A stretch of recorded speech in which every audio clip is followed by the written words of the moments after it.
ᱥᱟᱱᱟᱢ ᱠᱚᱜᱮ ᱥᱟᱹᱜᱩᱱ ᱥᱤᱸᱜᱟᱹᱲ ᱥᱟᱶᱛᱮ ᱟᱵᱚᱣᱟᱜ ᱱᱚᱣᱟ ᱜᱟᱛᱮ ᱜᱟᱫᱮᱞ ᱠᱳᱪᱤᱝ ᱥᱮᱱᱴᱟᱨ ᱨᱮ ᱥᱟᱱᱟᱢ ᱠᱚᱜᱮ ᱥᱟᱹᱜᱩᱱ ᱫᱟᱨᱟᱢ᱾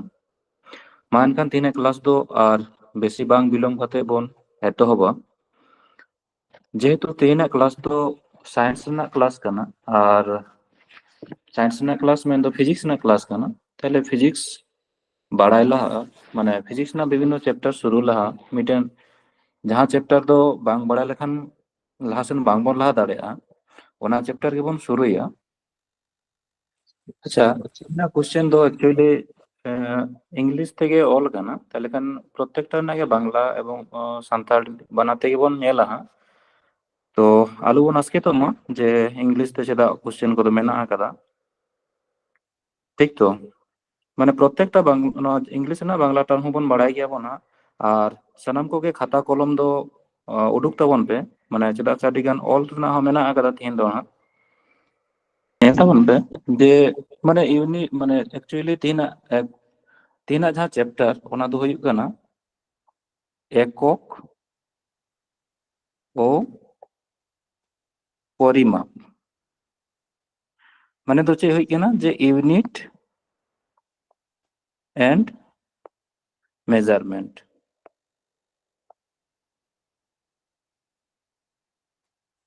তাহলে ইউনিট এন্ড মেজারমেন্ট মানে যে কোনো জিনিস না একক, যেমন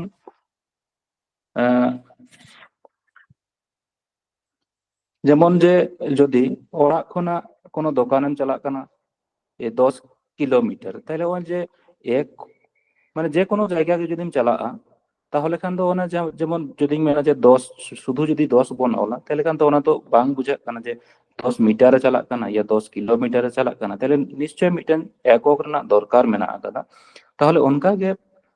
মানে ফিজিক্স রেনাগ চ্যাপ্টার যখন গেবন বাড়ায়াবন তাহলে খান তো প্রত্যেকটা জিনিস উইদাউট একক দো না কোনো যেহেতু মিনিং বানু আকাদা, তাহলে অনা অনুযায়ী গে প্রথম ওনা কাহে থেকে প্রথম যাহা ক্লাস মানে যাহা চ্যাপ্টার বাড়ায় লাগাবো ওনা দো হুᱭᱩᱜ কানা ইউনিট আর মেজারমেন্ট, ঠিক? তাহলে যেমন প্রথম আর নয় দো যাহা কোশ্চেন যেমন বন নেল দা, যেমন রেলওয়ে যেমন গ্রুপ ডি যাহা হুᱭᱩᱜ কানা কিংবা এনটিপিসি মানে যেতনা মানে সব খোনা সায়েন্স রে দো সায়েন্স রে যদি বন মেনা হার্ড কোশ্চেন ওকা কোনা হিজুᱜᱼᱟ তাহলে ওকা পরীক্ষা রে হিজুᱜ তাহেনা, যেমন রেলওয়ে এনটিপিসি গ্রুপ ডি নিয়া করে গে হিজুᱜ তাহেনা, তাহলে খান দো ওনা লেভেল রেনাᱜ গᱮᱵᱚᱱ ᱯᱟᱲᱦᱟᱜ ᱟᱵᱚᱱ ᱦᱟᱸᱜ। তাহলে তিনা প্রথম কোশ্চেন গে মেনা আকাদা যে Newton is the unit of Newton is the unit to measure, মানে ওনা নিউটন তে দো ওকাটা ইউনিট বন পরিমাপ তাহেনা। যেমন পাওয়ার পাওয়ার মেনতে দো ওকাটা বন মেতাগ কানা, পাওয়ার মানে দো বন মেতাগ কানা ক্ষমতা। ক্ষমতা মেনে দো যে তাহলে ওনা যেমন পাওয়ার হুᱭᱩᱜ কানা ক্ষমতা, ওনা ফোর্স ফোর্স মানে নয় মানে দো বন মেতাগ কানা বন বল, আর প্রেসার মানে দো হুᱭᱩᱜ কানা চাপ, আর রেজিস্ট্যান্স মানে নয় দো হুᱭᱩᱜ কানা রোধ। তাহলে প্রথম বাড়াই লাগাও বন যে নিউটন রেনা এক মানে নিউটন তে দো ওকাটা বন মেজার মানে ওকাটা বন পরিমাপ তাহেনা, ক্ষমতা বন পরিমাপা সে বল সে চাপ সে রোধ। তাহলে বল নয় ক্ষমতা ক্ষমতা অ্যাকচুয়াল নয় অ্যান্সার দো হুᱭᱩᱜ কানা যে বল বন পরিমাপা, কিন্তু বাকি কো হ্যাঁ মানে নয় নিউটন তে দো না বল রেনা একক হুᱭᱩᱜ কানা নিউটন দো। তাহলে বাকি যাহা মেনা আকাদা না ক্ষমতা রেনা হো কিংবা চাপ রেনা হো কিংবা নয় রেজিস্ট্যান্স নোয়া করে না একক বন নেল লাগে। ক্ষমতা মেনতে দো ওকাটা বন মেতাগ কানা, ক্ষমতা মানে হুᱭᱩᱜ কানা পাওয়ার। পাওয়ার মেনতে দো ওকাটা বন বুঝা যে কার্য করার না মানে যাহা মানে একক সময় রে তিনাগ গানে একক সময় রে তিনাগ গানে কামি দাড়েয়াগ কানা ওনা গে হুᱭᱩᱜ কানা ক্ষমতা কিংবা পাওয়ার। তাহলে কার্য মানে নোয়া দো হুᱭᱩᱜ কানা কার্য আর নোয়া দো হুᱭᱩᱜ কানা সময়। তাহলে ওয়ার্ক বাই সময়, আর ওয়ার্ক রেনাগ একক দো হুᱭᱩᱜ কানা মানে কার্য রেনাগ একক দো হুᱭᱩᱜ কানা জুল। এসআই একক হুᱭᱩᱜ কানা জুল আর সময় রেনাগ একক দো হুᱭᱩᱜ কানা সেকেন্ড। তাহলে पावर रेना एकक दो चे हुयुआ पावर रेना एकक दो जूल पर सेकेंड नोना जूल पर सेकेंड की को चे को मेता कना जूल पर सेकेंड दो बोन मेता कना वाट ताहले कार नो पावर रेना एकक दो चे हुइना वाट अच्छा बुझ दाड़े कना बन सो नसे नसे कोनो प्रॉब्लम हुई कना इंग्लिश रेना जाना लाई ताबन पे से बुझा कना तो बुझा कना गंके अच्छा पहले ओंडे नोना न्यूटन दो चे रेना एकक कना बॉल रेना एकक कना ठीक गया और पावर रेना एकक दो चे हुइना ताइले जूल पर सेकेंड बा हुयुग कना वाट प्रेशर बा चाप मेन तो काटा बन बुझा चाप दो बन मेता कना जे एকক क्षेत्रफलेर ऊपर प्रयुक्त बल माने क्षेत्रफल दो ना क्षेत्रफल माने ए दो चिकाते बन साएदा नो दो बन मेता कना एरिया एरिया ओना कहते नो दो ए बन ऑलदा तले चाप माने हुई कना पी बाय एफ बाय ए माने बल बाय एरिया नो दो हुई कना बल और नो दो हुई कना क्षेत्रफल ताहले चे मेन दाय जे जदि बन मेना चाप दो काटा बन मेता कना जे एকক क्षेत्रफल माने ओना नो एকক माने क्षेत्रफल जदि एक माने लातार रे जदि एक हुयुआ ताहले जहां तिना बल बन प्रयोग एदा ओनागे माने माने चाप समान दो तिना हुयुग कना ताहले ना एफ और लातार चे मेना जे एকক क्षेत्रफल माने क्षेत्रफल जदि एक हुयुआ ताहले चाप समान तिना हुयुग कना बल माने जहां तिना बल बन प्रयोग ओनागे हुयुग कना चाप तो ताहले नोना एकक दो चिका बन उडुगा माने नोना संगे संगे ते ऑल थो हरे तबन पे जे बाखान परेते प्रॉब्लम हुयुगा ताहले चाप समान चे बन ऑल दा फोर्स बाय एरिया माने बल बाय क्षेत्रफल ताहले बल रेना एकक चे बन नेल केदा नोंडे चे मेना कदा बल रेना एकक हुयुग कना न्यूटन ताहले चाप रेना एकक दो हुयुगा न्यूटन न्यूटन दो शॉर्ट ते एन बन ऑल ताहेना और एरिया एरिया माने हुयुग कना चे एरिया माने क्षेत्रफल जेमन क्षेत्रफल जदि बन उडुगा नोना जेमन नोआ जदि वर्ग क्षेत्र हुयुगा ताहले क्षेत्रफल रेना एकक दो चे हुई कना नोआ दो मीटर जदि हुयुगा और नोते हो जदि मीटर हुयुगा ताहले माने मीटर इनटू मीटर माने दैर्घ्य इनटू प्रस्थ किंबा नोआ दो जेहेतु जदि वर्ग माने वर्ग क्षेत्र हुयुगा ताहले नोना क्षेत्रफल दो चे हुयुगा जे एम इनटू एम माने हुई कना मीटर स्क्वायर ताहले चाप रेना एकक दो चे हुयुगा एन बाय एम स्क्वायर माने न्यूटन बाय मीटर स्क्वायर माने हुयुगा N m to the power minus square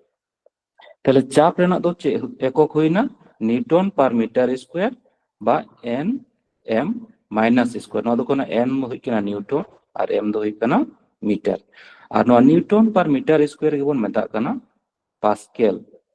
Pascal माने पीए माने नो दो पास्केल बन मेता कना पास्केल दो शॉर्ट ते बन ऑल थाना तिना पीए अच्छा रेजिस्टेंस मेना आगा रेजिस्टेंस ना एकक दो चे हुयुआ रेजिस्टेंस एकक दो हुयुग कना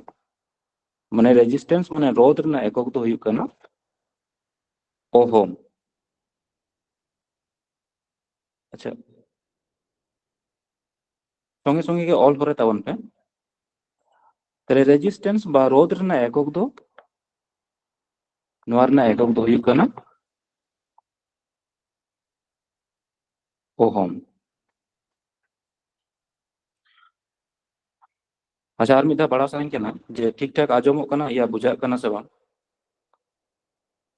और जदि बांग पे बुझ दाड़े खान दो रेस्पॉन्स तबन पे लाई तबन पे जे नोआ दो बांगले बुझ दाड़े दा से नोंका आरकी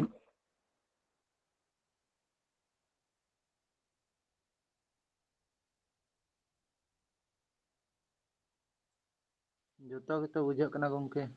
अच्छा ठीक है ताहले नेक्स्ट क्वेश्चन बन जाला ताहले पावर रेना एकक दो चे हुइना वाट ताहले ताहले पावर रेना एकक हुई कना वाट या जूल पर सेकेंड रोध रेना दो हुइना ओहम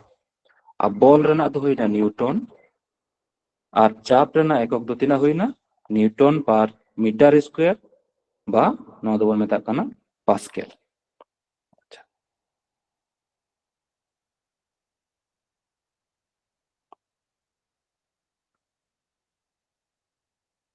আচ্ছা পরের কোশ্চেন বন নেল মা चेक मेन दाय जे यूनिट ऑफ फोर्स माने हुई कना फोर्स माने हुई कना बॉल फोर्स माने हुई कना बॉल ताहले बॉल रना एकक चेक कना मिटेन दबन नेल कदा बॉल रना एकक दो चे न्यूटन पर बॉल रना एकक दो चे बन नेल कदा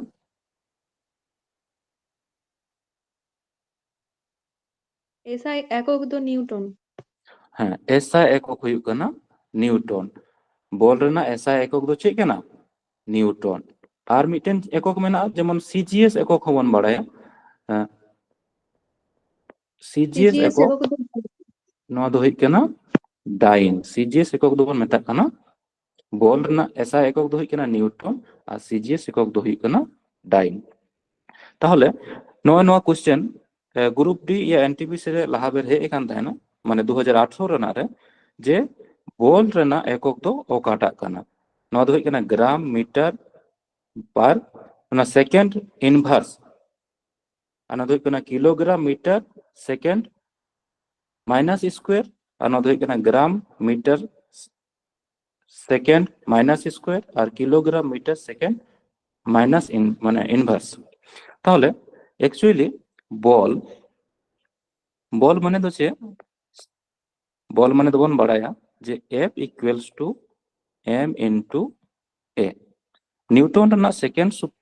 ল जहां मेना आकदा न्यूटन ना सेकेंड लो ओना रे चेक मेन दाय जे नोना a माने दो हुई काना त्वरण त्वरण दो चेक काना जे बल बल संगे समानुपातिक आ भर संगे व्यस्तानुपातिक रे चेंजो ताहेना ताहले ओना खातिर f समान चे ऑल गानोआ f समान ऑल गानोआ m इनटू a ताहले ओना m दो हुई काना भर माने मास और a दो हुई काना त्वरण त्वरण बा नोदो एसिलेरेशन ओना खाइते नोदो ए को ऑल ताहेना ताहले एसिलेरेशन माने ए त्वरण दो काटा बन मेता काना जे समय साथे बेग परिवर्तনের হারকে ত্বরণ বলে মানে বেগ পরিবর্তনের হার মানে সময়ের সাথে বেগ পরিবর্তনের হারকে ত্বরণ তাহলে বেগ রেনা বেগ রেনা বেগ মানে তো যে সময়ের সাথে স্থান পরিবর্তনের হার মানে তিনা ডিস্টেন্স বাই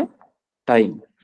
তাহলে বেগ মানে তিনা হই কানা ডিস্টেন্স বাই টাইম মানে মিটার যদি বন মেনা যেহেতু না এসআই একক যদি বন নেলা তাহলে মিটার পার সেকেন্ড আর ওনা টাইম রেনা একক হচ্ছে হইবা টাইম রেনা একক হইবা সেকেন্ড তাহলে ন যদি বন নেলা তাহলে মিটার বাই সেকেন্ড আর নো তিনা হই কানা নো লাতার চে বানু মানে 1 মেনা মানে 1 বাই এস গি হইবা তাহলে তিনা হইনা মিটার পার সেকেন্ড স্কয়ার তাহলে নড়ে যদি বন বাইসাওয়া না ভর রেনা একক দো চে হই কানা ভর রেনা একক দো হই কানা যদি এসআই একক তে বন নেলা এসআই একক ভর রেনা হই কানা যে किलोग्राम ऐसा एकक हुई कना भर रना हुई कना किलोग्राम और नोना ए रना एकक दो तिना हुईना मीटर पर सेकेंड स्क्वायर तले नो हुई कना मीटर पर सेकेंड स्क्वायर ताहले तिना हुई कना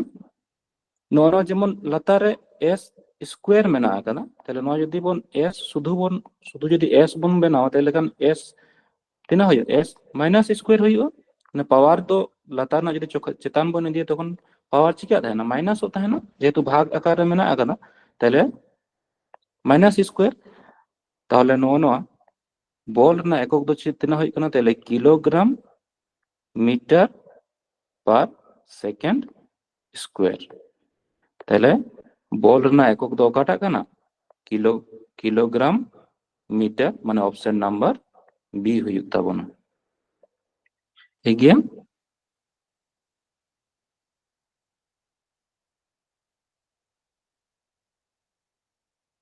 ठीक है तो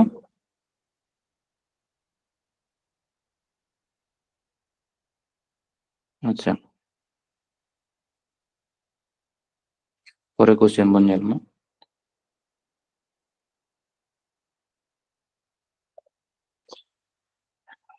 ᱱᱚᱰᱮ ᱫᱚᱭ ᱢᱮᱱᱫᱟ each of the following is not a unit of temperature। temperature মানে দবন মেতাগ কানা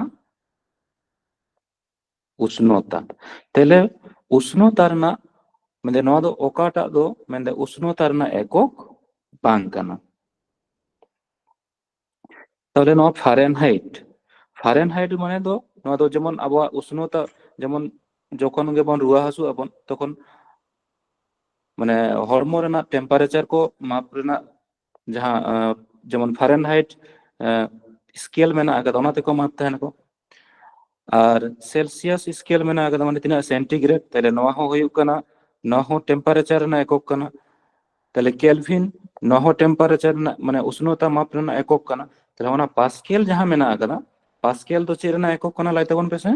নিতোগ গে নাসেনা লাহা বন ᱧᱮᱞ ᱠᱮᱫᱟ পাস্কেল দো চেদ রেনা একক কানা চাপ রেনা। চাপ রেনা একক কানা। তাহলে পাস্কেল পাস্কেল দো চেদ তেবন চিহ্নিত হয়ে থাকেনা পিএ। নওয়া দবন মেতাগ কানা চে নিউটন পার মিটার স্কোয়ার। তাহলে পাস্কেল পাস্কেল মানে যদি বন মেনা এক পাস্কেল সমান তিনা হুয়ুগা এক নিউটন পার মিটার স্কোয়ার। তাহলে পাস্কেল সমান গে নওয়া নিউটন পার মিটার স্কোয়ার দো হুয়ুগ তাহেনা। তাহলে নोडे दो ओकाटा दो उष्णता रना एকক बांग काना ऑप्शन दो ओकाटा ठीक होगा ऑप्शन नंबर बी माने हुई काना पास्केल। पास्केल दो चेद रना एকক काना जे पास्केल दो हुई काना चाप रना एকক काना। अच्छा नोडे मिटन जिनिस मेना आकादा जहां को दो बाराय रे दरकार ताबन जेमन पास्केल माने फारेनहाइट जेमन फारेनहाइट खन सेंटीग्रेड किंबा केल्विन नोआ दो चेद लेकाते बन चेंज आबन जेमन फारेनहाइट खन चेद लेकाते सेंटीग्रेड किंबा केल्विन रे चेद लेका बन चेंज आ नोआ दो मिटन फर्मुला मेना आकादा जे सी बाय 5 समान एफ माइनस 32 बाय 9। তাহলে নওনা ফর্মুলা খনা দে চিকা দাঁড়ে আবন যে না ফারেনহাইট খনা সেন্টিগ্রেড যেমন যদি তাহেনা যে যেমন 98.4 ডিগ্রি ফারেনহাইট সমান 3 ডিগ্রি সেন্টিগ্রেড। তাহলে ননুকা তো ননা ফর্মুলা ননা এপ রে যদি বন বাইসাবা তাহলে অনে খনা সি রে না মান বন উডু দাঁড়ে। না তো আরো ডিটেলস বন আলোচনায়া পরে চ্যাপ্টার রে। আর যেমন কেলভিন মেনা আকাদা সেন্টিগ্রেড খনা যদি কেলভিন বন কনভার্টা তাহলে চিকাতে বন কনভার্টা যেমন সেন্টিগ্রেড খনা যদি কেলভিন বন কনভার্টা কেলভিন দো ওনা অল দো নিঙ্কা গানোয়া কেলভিন দো ওনা ক্যাপিটাল কে তেকো ডিনোট তাহেনা কো। তাহলে কেলভিন রে যদি বন কনভার্টা তাহলে খান দো সেন্টিগ্রেড প্লাস 273 মানে যেমন যদি 0 ডিগ্রি সেন্টিগ্রেড হইবা তাহলে 0 প্লাস 273 তাহলে তিনা কেলভিন হই কো কে 0 ডিগ্রি সেন্টিগ্রেড তো 273 মানে 0 সঙ্গে তো 273 এম যোগ লেখান তিনা হয় 273 ডিগ্রি হইবা। যেমন নুকা কোশ্চেন হই है ना যে 100 ডিগ্রি সেন্টিগ্রেড সমান তিনা কেলভিন হইবা। তাহলে 100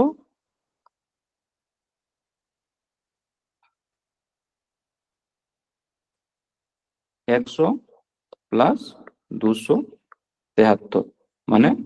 তিনা হইবা যে 373 কেলভিন।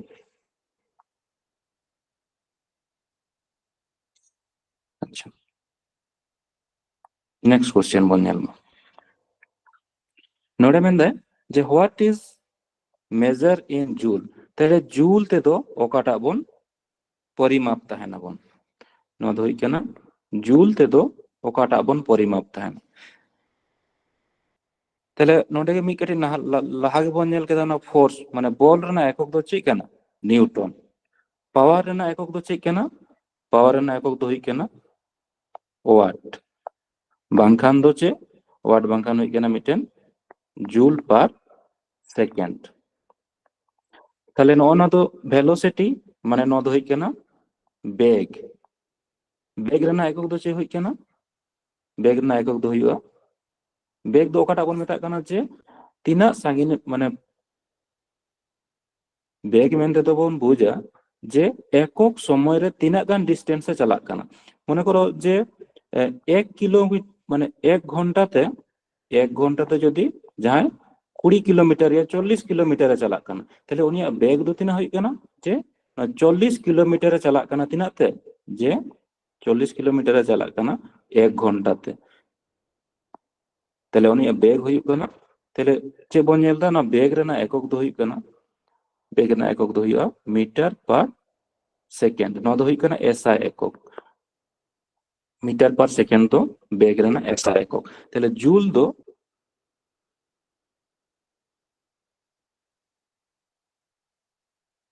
তাহলে জুল দো হইᱩᱜ ᱠᱟᱱᱟ ᱪᱮᱫ ᱨᱮᱱᱟᱜ ᱮᱠᱚᱠ ᱠᱟᱱᱟ? ᱡᱩᱞ ᱫᱚ এনার্জি বা শক্তি রেনাᱜ একক। তাহলে অপশন নাম্বার এ জুল তো চেদ বন পরিমাপ তাহেনা মানে এনার্জি রেনাᱜ পরিমাপ না একক দো চেদ কানা? জুল। তাহলে এনার্জি দো অকাটা বন মেতাগ কানা বা শক্তি মেনতে দো অকাটা বন বুঝা?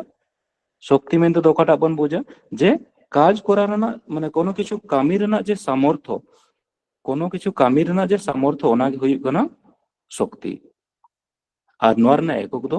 তাহলে चेक काना शक्ति रेनाᱜ एকক एसआई एকক हुई काना,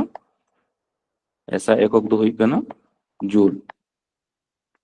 और नोर ना सीजीएस एকক जदि बोन मेना जे सीजीएस एকক दो चेक काना, सीजीएस एকক दो काना कैलोरी।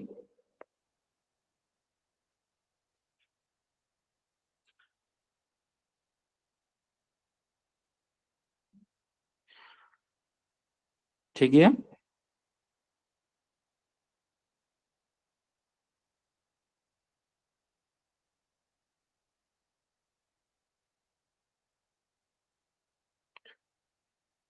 ठीक है। तो ऑल का ताबन अपन जतो को হয় গঙ্কে।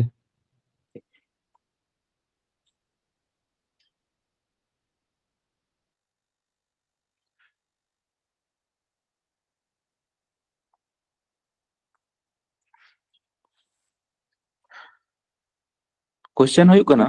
जे light year is the unit of light year मेनते दो बन मेता अबन जे आलोक वर्ष। आलोक वर्ष लाइट ईयर मेन दो हुई काना आलोक वर्ष। चे मेन जे लाइट ईयर दो ओकाटा रेना एकक काना, लाइट ईयर दो ओकाटा रेना एकक काना। और आलोक वर्ष मेनते दो ओकाटा बन बुझा? आलोक वर्ष मेनते दो हुई काना जे कोनो माने लाइट माने 1 বছর ধরে जहां तीना गान डिस्टेंस से ट्रेवल है माने जहां तीना गान पथ चला काना ओना गे हुई काना आलोक वर्ष।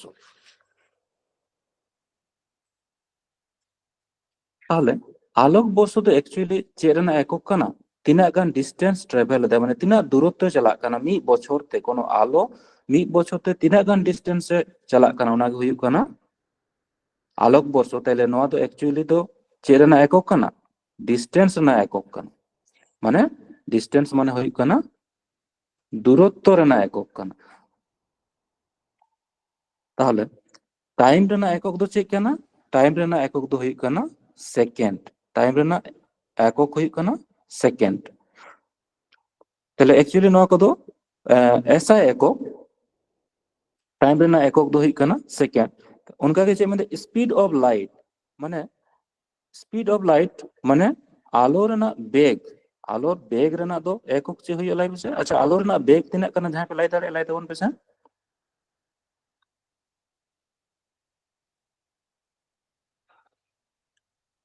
आलो रेना बेग,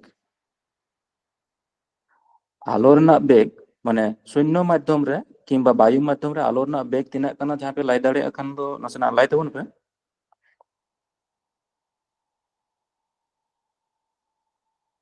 अच्छा आलो रेना बेग दो एक्चुअली काना 3 into 10 to the power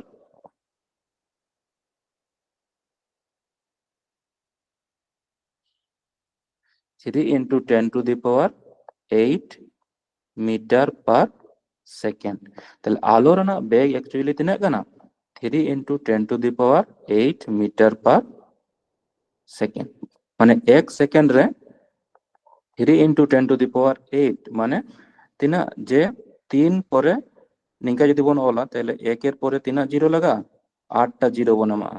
इना गान 1 सेकेंड रे चलात तहने 3 into 10 to the power 8 माने हुई कना 3 into माने 3 into 1 1 परे तिना जीरो हुआ 8टा जीरो हुआ इना मीटर 1 सेकेंड रे इना मीटर लाइट माने लाइट ना बेग उना हुई तहना 1 सेकेंड रे तिना इना मीटर रे चलात तहन আর যে মানে ইন্টেন্সিটি অফ লাইট মানে हुई कना नोआ दो तीव्रता माने एকক क्षेत्रफल रे लाइट तीना गान ᱧᱩᱨᱩᱜ ᱠᱟᱱᱟ ᱟᱨᱠᱤ तीव्रता और नोआ रना एकक दो तिरछी हुई कना नोआ रना एकक दो हुई कना कैंडेला तीव्रता माने लाइट ना तीव्रता ना एकक दो हुई कना माने आलो ना तीव्रता ना एकक दो हुई कना कैंडेला ना दो सी और स्मॉल डी ना तो बन चिन्हित तहन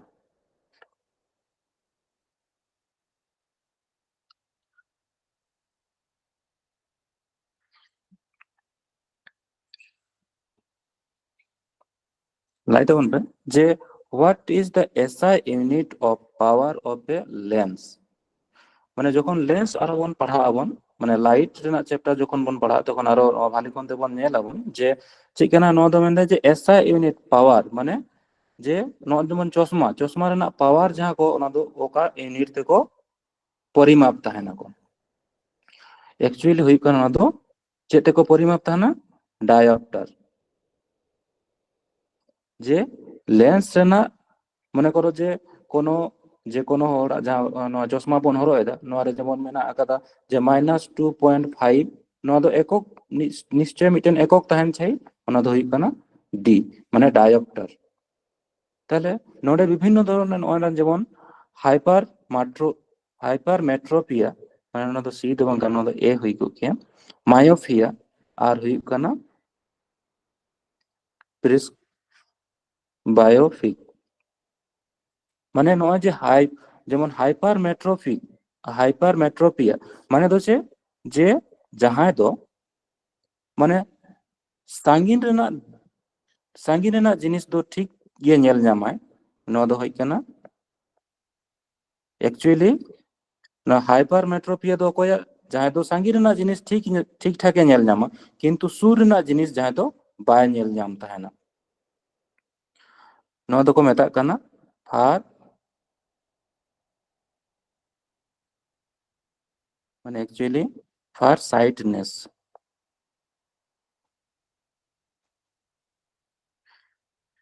माने सांगी रेना जिनिस दो ठीक ठाक नेल नाम ताहेना किंतु सुर रेना जिनिस दो बाय नेल नाम ताहेना तले नुकुआ जहां करेक्शन हुई ताहेना जे ओका लकान चश्मा हरक ताहेना नुई दो नोआ दो हुई कना चे लकान चश्मा हरगा को नुकु दो जे जहां हाइपरमेट्रोपिया ताहेना उनको दो को हरगा उत्तल लेंस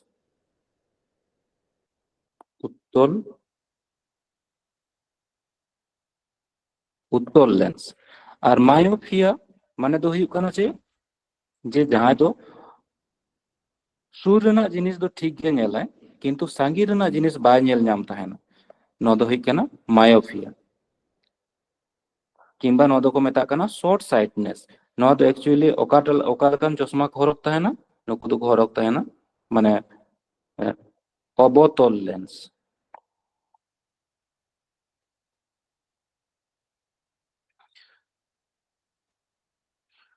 अबतल लेंस और नोएला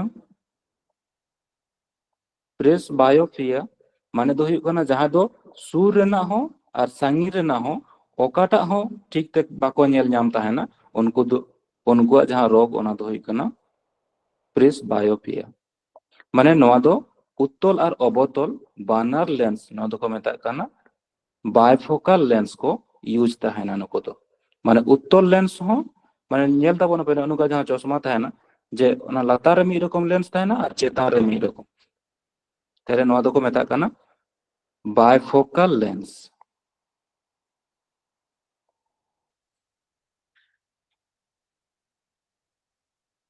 अच्छा चलो नेक्स्ट क्वेश्चन बन नेला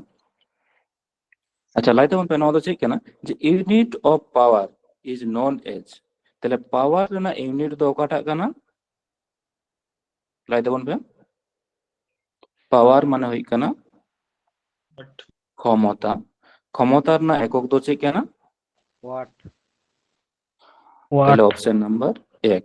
তাহলে নয় দো হই কানা ওয়াট আর ওয়াট মানে চেক বন বাড়ায়া ডাবল ওয়াট মানে হই কানা জুল পার সেকেন্ড ঠিক গিয়া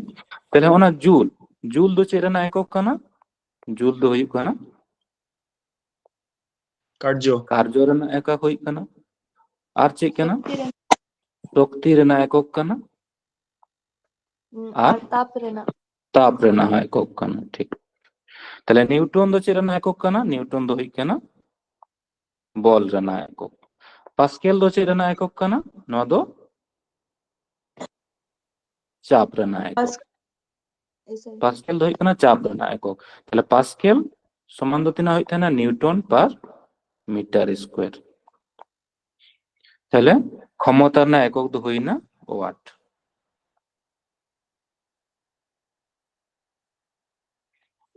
আচ্ছা যে মেনদে SI unit of weight weight মানে দো হই কানা ওজন তাহলে ওজন রena একক দো ওকাটা কানা ওজন রena একক কিলোগ্রাম সে নিউটন সে গ্রাম সে ডাইন নিউটন আচ্ছা ওজন ওজন মেনতে তো ওকাটা বন বুঝতে হয় না ওজন দো হই কানা যে কোনো বস্তু পৃথিবী যে বল দিয়ে আকর্ষণ করে মানে কোনো বস্তু যদি পৃথিবী পৃষ্ঠরে মেনা আকাদা ওনা যাহা বল দিয়ে আকর্ষণ দে ওনা গে হই কানা ওজন দো তাহলে ওজন ওয়েট মানে হই কানা এম মানে ভর ইনটু ত্বরণ মানে অ্যাকচুয়ালি এফ মানে যাহা বল বন বাড়ায় থানা বল সমান চে হই থানা ভর ইনটু ত্বরণ নিউটন রena যাহা সেকেন্ড সূত্র মেনা আকাদা ওনা কোনা নো দো সংজ্ঞা দো চেক ᱧᱟᱢ কানা যে বল মানে হই কানা এম ইনটু এ মানে এ দো বন মেতা কানা ত্বরণ আর নো জি যাহা হই কানা নো দো হই কানা অভিকর্ষজ ত্বরণ তাহলে নোহ এক নোয়া যেমন ওয়েট যাহা ওজন ওজন দো এক প্রকার চেক কানা বল কান গিয়া তাহলে বল রena নোয়া ওজন রena একক হ যদি এসআই এককে খোঁজ কানা তাহলে এসআই একক দো হই কানা নিউটন আর যদি মেন কিয়া যে ওয়েট রena মানে ওজন রena সিজিএস একক দো চেক কানা তাহলে তখন দো চেক হই কো কিয়া তখন দো হই কো কিয়া ডাইন তাহলে নোনা যে গ্রাম কিংবা কিলোগ্রাম তাহলে ওনা গ্রাম গ্রাম দো চেক রena একক কানা নো দো অ্যাকচুয়ালি ভর রena একক কানা ভর rena সিজিএস একক কানা গ্রাম দো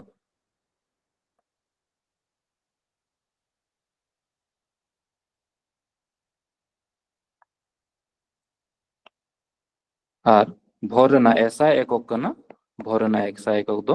কিলোগ্রাম কানা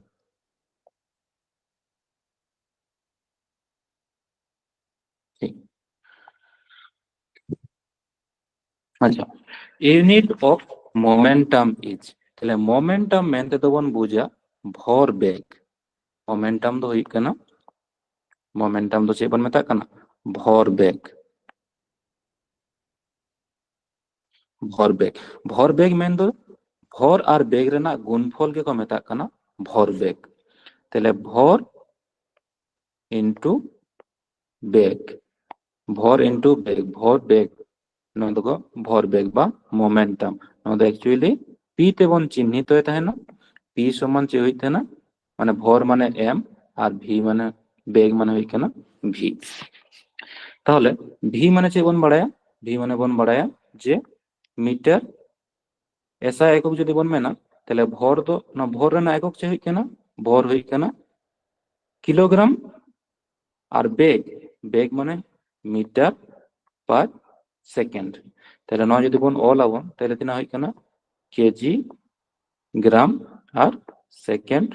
মাইন সেকেন্ড rena ইনভার্স মানে বাই সেকেন্ড মেনা আকাদা মানে নয় দো নিকে অল গানো তিনা যে মাইনাস টু দি পাওয়ার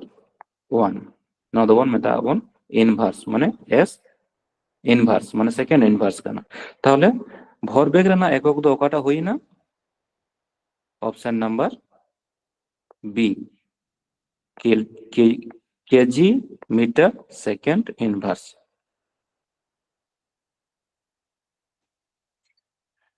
ᱴᱷᱤक ᱜᱮᱭᱟ?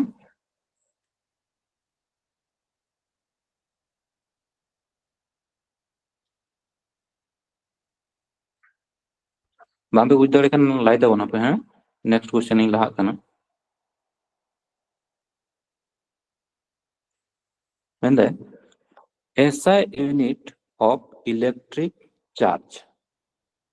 ইলেকট্রিক চার্জ মানে হই কেনা তড়িৎ আধান। মেন্দা SI unit of electric charge মানে হই কেনা তড়িৎ আধান, মানে তড়িৎ আধান রেনা SI একক দো চেক কেনা।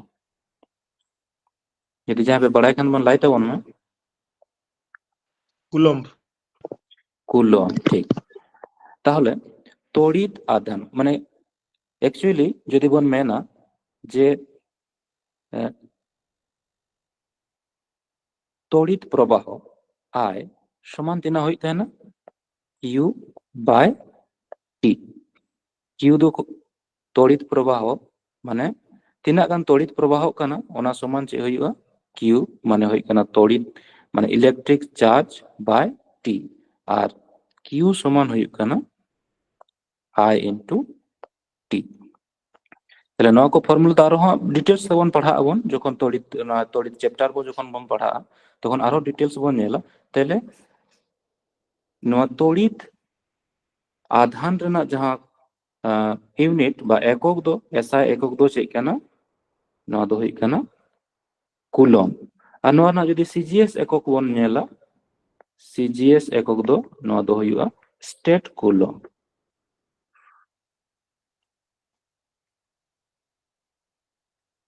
CGS একক দো হইবা স্টেট কুলম্ব। আচ্ছা নয়া না ভোল্ট, তাহলে নয়া ভোল্ট ভোল্ট দো কারনা একক কানা ভোল্ট দো কানা ভোল্টেজ রেনা, ভোল্টেজ না একক হই কানা ভোল্ট। আর নয়া কেলভিন দো চে রেনা একক কানা কেলভিন দো হই কানা চে রেনা একক কানা নয়া দো হই কানা তাপমাত্রা উষ্ণতা কিংবা তাপমাত্রা রেনা SI একক কানা। আর কেজি দো চে রেনা একক কানা নয়া দো হই কানা ভর রেনা একক কানা, হ্যাঁ? ভর রেনা SI একক হই কানা কেজি বা কিলোগ্রাম।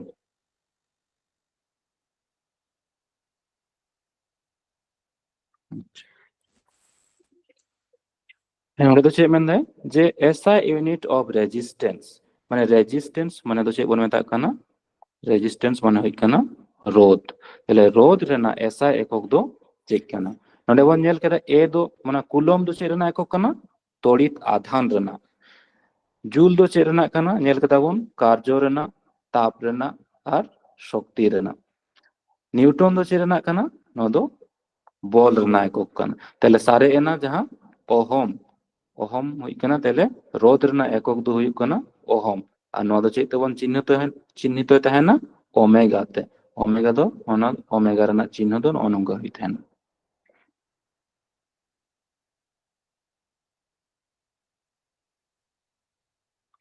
তাহলে রেজিস্ট্যান্স বা রোধ রেনা একক দো হই না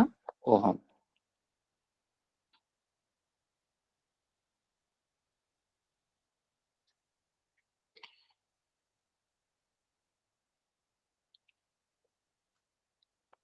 আচ্ছা নডে চে মেনে যে SI unit of electric current, তাহলে কারেন্ট রেনা কিংবা কারেন্ট প্রবাহ রেনা নদ হই কানা তড়িৎ প্রবাহ রেনা একক SI একক দো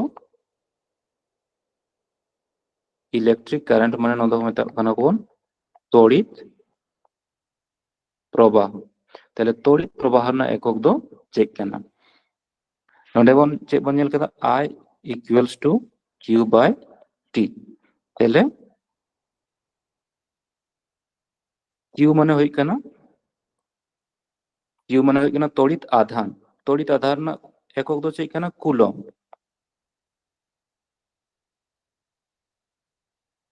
আর সময় রেনা একক দো হই কানা সেকেন্ড। তাহলে কুলম্ব পার সেকেন্ড কিংবা ওনা কুলম্ব পার সেকেন্ড কে বন মেতা কানা एम्पियर তাহলে তড়িৎ প্রবাহ রনা একক দ হুᱭᱩᱜ কানা एम्पियर বা কুলম পার সেকেন্ড মানে কুলম দ না সি তে বন চিহ্নিত হয়ে থাকে না সি বাই এস কিংবা নোয়া গে বন মেতা কানা एम्पियर ᱱᱚᱣᱟ ᱫᱚ ক্যাপিটাল এ তে ᱦᱚᱸᱠᱚ চিহ্নিত হয়ে থাকে তাহলে কুলম হইনা তাহলে ᱱᱚᱣᱟ ইলেকট্রিক কারেন্ট রনা একক দ হইনা एम्पियर ᱱᱚᱣᱟ কুলম ᱫᱚ ᱪᱮᱫ ᱠᱟᱱᱟ ইলেকট্রিক চার্জ রনা একক কানা জুল ᱫᱚ ᱦᱩᱭᱩᱜ ᱠᱟᱱᱟ জুল ᱫᱚ ᱵᱚᱱ ᱵᱟᱲᱟᱭ ᱜᱮᱭᱟ ᱵᱚᱱ ᱟᱹᱰᱤ ᱫᱷᱟᱣ ᱵᱚᱱ ᱞᱟᱹᱭ ᱠᱮᱫᱟ আর ওয়াট ᱫᱚ ᱦᱩᱭᱩᱜ ᱠᱟᱱᱟ পাওয়ার বা ক্ষমতা রনা একক কানা ওয়াট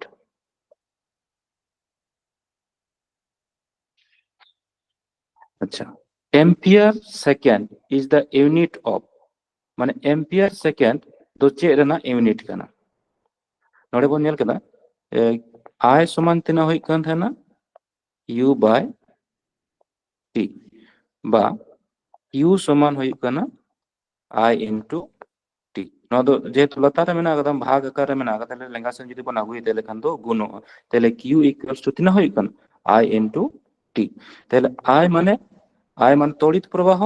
और t माने होई काना समय তাহলে আই রেনা ওনা তড়িৎ প্রবাহ নয় যেমন বন নেল কেদা ওনা কারেন্ট ইলেকট্রিক কারেন্ট নয় তো তড়িৎ প্রবাহ নয় তো ক্যাপিটাল আই দিয়ে বন চিহ্নিত হয়ে থাকে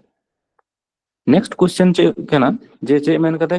এম্পিয়ার সেকেন্ড তাহলে নোডে ওনা তড়িৎ প্রবাহ না একক দো চে হই কেনা এম্পিয়ার আর সময় রেনা হই কেনা এম্পিয়ার আর সময় রেনা দো হই কেনা সেকেন্ড তাহলে তড়িৎ মানে एम्पियर तड़ित प्रवाह एम्पियर इनटू सेकेंड ताहले एम्पियर इनटू सेकेंड में जेहेतु मेना आगदा ताहले नो दो चे होई केना क्यू और क्यू माने चे बन बाड़ाय नो दो होई केना आधान क्यू माने होई केना आधान बा इलेक्ट्रिक चार्ज ताहले एम्पियर इनटू सेकेंड नो दो चे रेना एकक केना चार्ज रेना पावर रेना बन बाड़ाय गया पावर रेना होइना वाट एनर्जी रेना बन बाड़ाय गया वोल्टेज वोल्टेज हुई कना वोल्ट एनर्जी रेना हुई कना जूल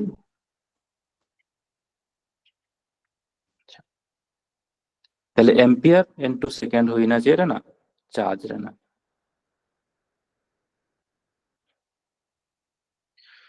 अच्छा लाइट बन बन ओदो चे हुईगा SI unit of pressure pressure माने हुई कना चाप ताहले चाप रेना एसआई एकक दो ओकाटा कना लाइट बन बे Newton per metre square Newton per metre square Newton per metre square माने ऑप्शन नंबर सी हुई कना सठिक आंसर दो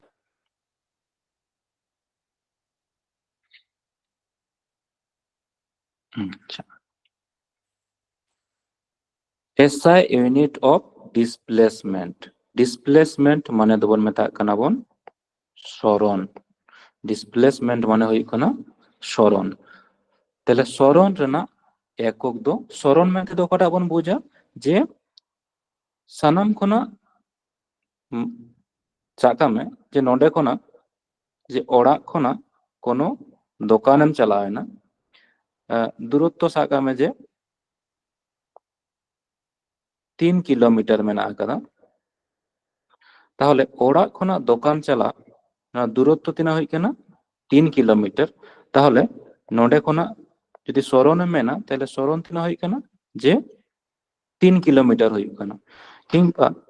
यदि बन मेना जे कोनो वृत्त रे यदि आचुरोग कना ताहले जहां जहां पॉइंट खनम शुरू लेदा ओंडे गे यदि सेटेरोआ ताहले नो सरण सरण मेनते दो जे प्रथम रेना पॉइंट और माने स्टार्टिंग पॉइंट और फाइनल पॉइंट रेना जहां दूरत्व तहन कना ताहले ओना गे हुई कना सरण ताहले सरण दो यदि कोनो वृत्त रे आचुर करते यदि प्रथम पॉइंट और माने स्टार्टिंग पॉइंट और फाइनल पॉइंट यदि एक माने एक ही पॉइंट रे यदि हिजुआ ताहले सेई क्षेत्रे ओना दो सरण दो शून्य गे हुईगा ताहले सरण दो हुई कना शॉर्टेस्ट डिस्टेंस जहां हुई कना ओना गे हुई कना सरण ताहले सरण दो एक्चुअली चे रेना माने सरण माने एक्चुअली दो दूरत्व तो তাহলে দূরত্ব রেনাᱜ একক দো এসআই একক দো চেক কানা মিটার তাহলে ডিসপ্লেসমেন্ট রেনাᱜ এসআই একক দো চেক হুᱭᱩᱜᱼᱟ মিটার ᱜᱮ হুᱭᱩᱜᱼᱟ আর তাহলে ডিসপ্লেসমেন্ট কিংবা সরণ রেনাᱜ সিজিএস একক দো তাহলে অনা দো হুᱭ ᱠᱚᱜ ᱠᱮᱭᱟ সিজিএস একক দো সেন্টিমিটার আর মিটার পার সেকেন্ড ᱱᱚᱣᱟ ᱫᱚ ᱪᱮᱫ ᱠᱟᱱᱟ স্পিড রেনাᱜ একক ᱠᱟᱱᱟ বা ᱱᱚᱣᱟ ᱫᱚ ᱪᱮᱫ ᱵᱚᱱ ᱢᱮᱛᱟᱜ ᱠᱟᱱᱟ বেগ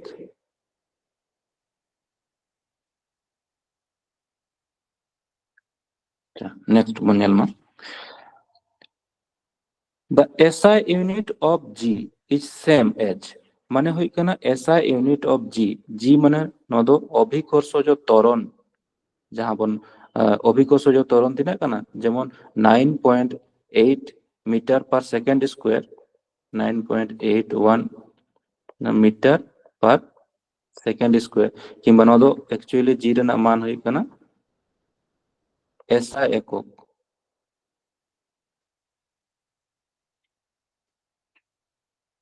SI তে ᱱᱚᱣᱟ ᱨᱮᱱᱟᱜ মান হুᱭᱩᱜ ᱠᱟᱱᱟ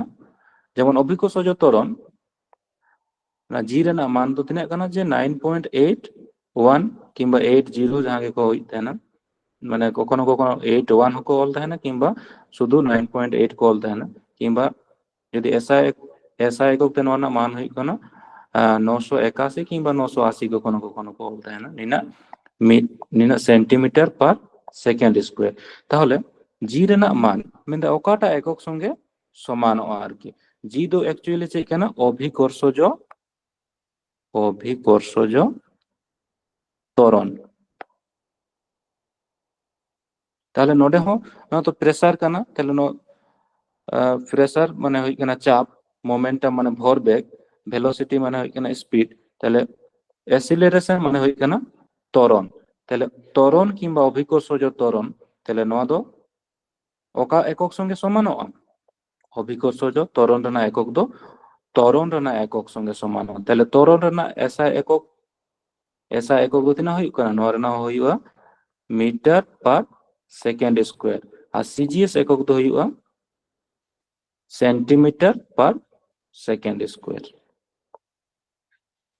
তাহলে জি রেনাᱜ মান দো ওকা একক সঙ্গে সমানᱚᱜ ᱠᱟᱱᱟ ᱱᱚᱣᱟ ᱫᱚ ত্বরণ কো ᱢᱮᱛᱟᱜ ᱠᱟᱱᱟ অ্যাসিলারেশন মানে হুᱭᱩᱜ ᱠᱟᱱᱟ ত্বরণ ᱱᱚᱣᱟ ᱫᱚ হুᱭᱩᱜ ᱠᱟᱱᱟ বেগ প্রেসার মানে হুᱭᱩᱜ ᱠᱟᱱᱟ চাপ আর মোমেন্টাম মানে হুᱭᱩᱜ ᱠᱟᱱᱟ ভরবেগ আচ্ছা নেক্সট কোশ্চেন বন ᱧᱮᱞ ᱢᱟ মেন্দায় newton metre square KG minus square is the SI unit of এতন বে ওকাটা না হুᱭᱩᱜᱼᱟ প্রেসার ᱱᱚᱣᱟ ᱫᱚ হুᱭᱩᱜ ᱠᱟᱱᱟ চাপ মোমেন্টাম হুᱭᱩᱜ ᱠᱟᱱᱟ ভরবেগ ᱱᱚᱣᱟ ᱫᱚ হুᱭᱩᱜ ᱠᱟᱱᱟ ত্বরণ তাহলে মেন্দায় newton metre square KG minus square is SI unit of মানে ওকাটা রেনা SI একক ᱱᱚᱣᱟ ᱫᱚ ᱠᱟᱱᱟ ᱚᱱᱟ ᱩᱫᱩᱜ ᱮ ᱢᱮᱱᱫᱟ আর ᱱᱚᱣᱟ ᱫᱚ হুᱭᱩᱜ ᱠᱟᱱᱟ সর্বজনীন মহাকর্ষ ধ্রুবক সর্বজনীন মহাকর্ষ ধ্রুবক তো ওকাটা রেনা একক কানা ᱱᱚᱣᱟ ᱫᱚ ᱞᱟᱹᱭ ᱛᱟᱵᱚᱱ ᱯᱮ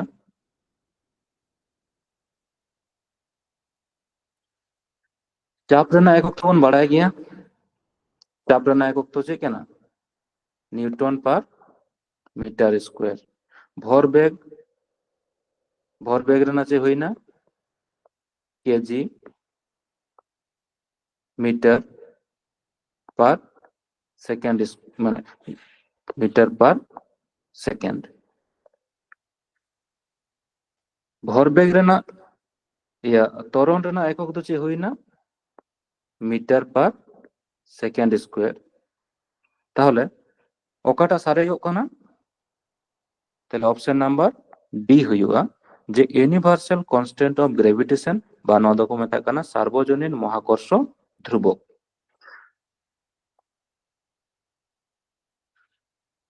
एक्चुअली अच्छा आजमो कना तो ᱦᱳᱭ ᱜᱚᱝᱠᱮ ᱟᱸᱡᱚᱢᱚᱜ ᱠᱟᱱᱟ अच्छा তাহলে নিউটন ᱨᱮᱱᱟᱜ মহাকর্ষ সূত্র খᱚᱱᱟᱜ ᱚᱱᱟ সার্বজনীন মহাকর্ষ ধ্রুবক দᱚᱠᱚ উডুক ᱛᱟᱦᱮᱱᱟ তাহলে নিউটন ᱨᱮᱱᱟᱜ মহাকর্ষ সূত্র ᱡᱟᱦᱟᱸ ᱢᱮᱱᱟᱜ ᱟᱠᱟᱫᱟ ᱚᱱᱟ ᱫᱚ ᱪᱮᱫ ᱠᱟᱱᱟ নিউটনে মেনদা যে যদি মানে মহাবিশ্বের যে কোনো বস্তু মানে মহাবিশ্বের যদি যে কোনো M1 সাব কামে যে কোনো M1 ভরের বস্তু কিংবা M মানে বারেয়া যে কোনো বস্তু সাব কেদাবন যাহা মিটেন যদি বন মেনা যে পৃথিবী আর সূর্য রেনা মানে বানার রেনা ভর যদি মিটেন রেনা ভর যদি M1 হই আর মিটেন রেনা ভর যদি M2 হইবা তাহলে তাদের মধ্যে আকর্ষণ বল যাহা মেনা আকাদা ওনা দো হুয়ুগ কানা ওনা দো তিনা হুয়ুগা যে বস্তুর ভর রেনাগ সাথে গুণফল রেনাগ মানে গুণফল সাথে সমানুপাতিক আর তাদের মধ্যে মানে দূরত্ব যাহা তিনা মেনা আকাদা ওনা দূরত্ব সঙ্গে দো ব্যস্তানুপাতিক হুয়ুগ তাহেনা তাহলে দূরত্ব সাথে দূরত্ব না বর্গ রেনাগ সাথে ব্যস্তানুপাতিক হুয়ুগ তাহেনা তাহলে বল নয়া দো হুয়ুগ কানা সমানুপাতিক না চিহ্ন যে বাখান বো মেতা না দো প্রপোর্শনাল টু যে বস্তুর ভর দুটার গুণফলের রেনাগ সমানুপাতিক আর বর্গের মানে দূরত্বের বর্গের ব্যস্তানুপাতিক নডে নুকিনা দূরত্ব যদি d তাহেনা তাহলে d রেনাগ না দূরত্ব রেনাগ স্কয়ার হই তাহেনা তাহলে হয় নয়া যাহা প্রপোর্শনাল টু নয়া বন অচক লেখান চিকা তাহেনা বন f ইকুয়ালস টু মিটেন যে কোনো ধ্রুবক বন অল তাহেনা তাহলে ওনা ধ্রুবক দো হুয়ুগ কানা g m1 into m2 by d square মানে d দো হুয়ুগ কানা ডিসটেন্স না স্কয়ার তাহলে g সমান যদি বন অলা তাহলে g সমান তিনা হুয়ুগা যেহেতু নয়া f লাতারে যেহা বানুয়া তাহলে হুয়ুগ কানা নয়া d দো f তাহলে d দো f সঙ্গে গুণোয়া আর মানে অ্যাকচুয়ালি তো নিঙ্কা হুয়ুগা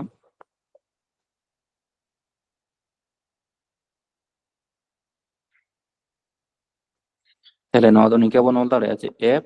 ইকুয়ালস টু মিটেন ওনা প্রপোর্শনাল টু অচল লাগি দে মিটেন যে কোনো কনস্ট্যান্ট আর ওনা কনস্ট্যান্ট কিংবা ধ্রুবক দো ওনা g বন হাতাও তাহেনা তাহলে g m1 into m2 by d square তাহলে g সমান যদি বন অলা কিংবা নয়া যদি নিঙ্কা বন লাতার যেহা বন মানে 1 মেনা আকাদা তাহলে নয়া দো নিঙ্কা অল গানো আছে যে g m1 m2 সমান তিনা যে f ইনটু d স্কয়ার কিংবা যদি শুধু g বন অলা মানে g বন যদি বন উডুকা তাহলে তিনা হয় কানা f into d square by m1 m2 তাহলে নোডে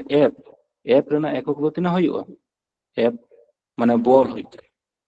তাহলে বল মানে হই কানা বল রেনা একক হই কানা নিউটন আর d মানে দূরত্ব রেনা দূরত্ব মানে হই কানা দূরত্ব রেনা একক তো চে এসা একক যদি বন সাকা তাহলে কানা হই কানা মিটার স্কয়ার আর লাতারে m1 আর m2 দো চে কানা ভর কানা তাহলে ভর রেনা একক দো হই কানা কিলোগ্রাম তাহলে লাতার দো মেনা আকাদা তিনা কিলোগ্রাম মানে নর না মিটেন কিলোগ্রাম আর m1 রেনা হো কিলোগ্রাম আর m2 রেনা হো কিলোগ্রাম তাহলে কিলোগ্রাম ইনটু কিলোগ্রাম মানে হয় কানা কিলোগ্রাম স্কয়ার তাহলে তিনা একক হইনা যে নিউটন মিটার স্কয়ার আর কেজি মাইনাস স্কয়ার তাহলে জি রেনা যাহা একক তাহলে জি রেনা একক দো তিনা হইনা নিউটন মিটার স্কয়ার জি মানে কেজি মাইনাস স্কয়ার তাহলে নona জি রেনা মান মেনা আকাদা জি রেনা মান দো তিনা কানা যে জি রেনা যাহা ভ্যালু ওনা দো হুয়ুগ কানা 6.67 into 10 to the power minus 10 to the power 10 to the power 11 newton metre square KG minus square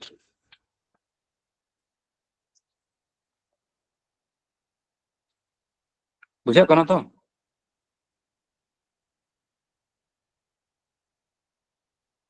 hello मेंदली नोट दो आर्मी दलाई बेन से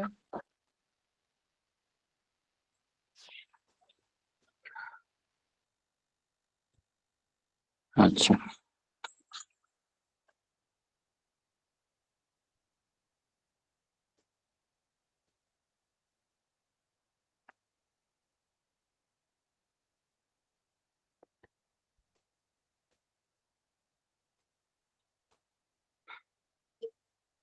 एक मिनट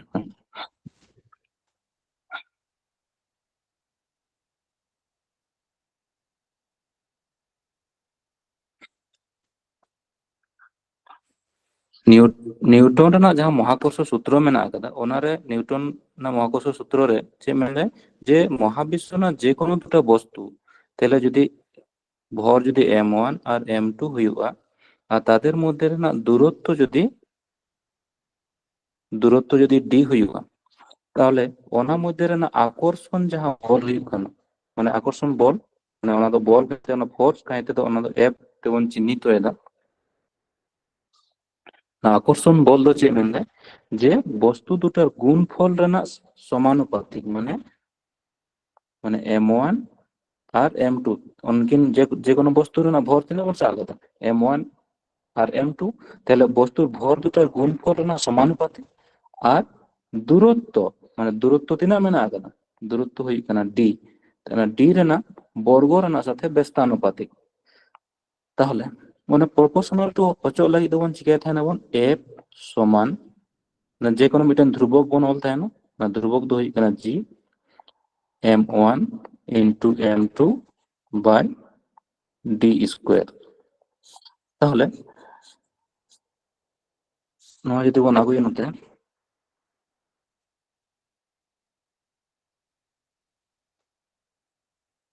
তাহলে তিনা হই কানা g m1 m2 সমান তিনা অল গানোয়া যেন অনা d স্কয়ার সঙ্গে d স্কয়ার তো f সঙ্গে গুণোয়া তাহলে নয় বন অল দাঁড়ায়া f into d স্কয়ার তাহলে g সমান তিনা হইবা g সমান দো হইবা যেহেতু ওনা m1 আর m2 তো গুণ মেনা আকাদা রাইট সাইড বন আগুই লেখান চিকা ভাগোয়া তাহলে g সমান তিনা হই কেন f into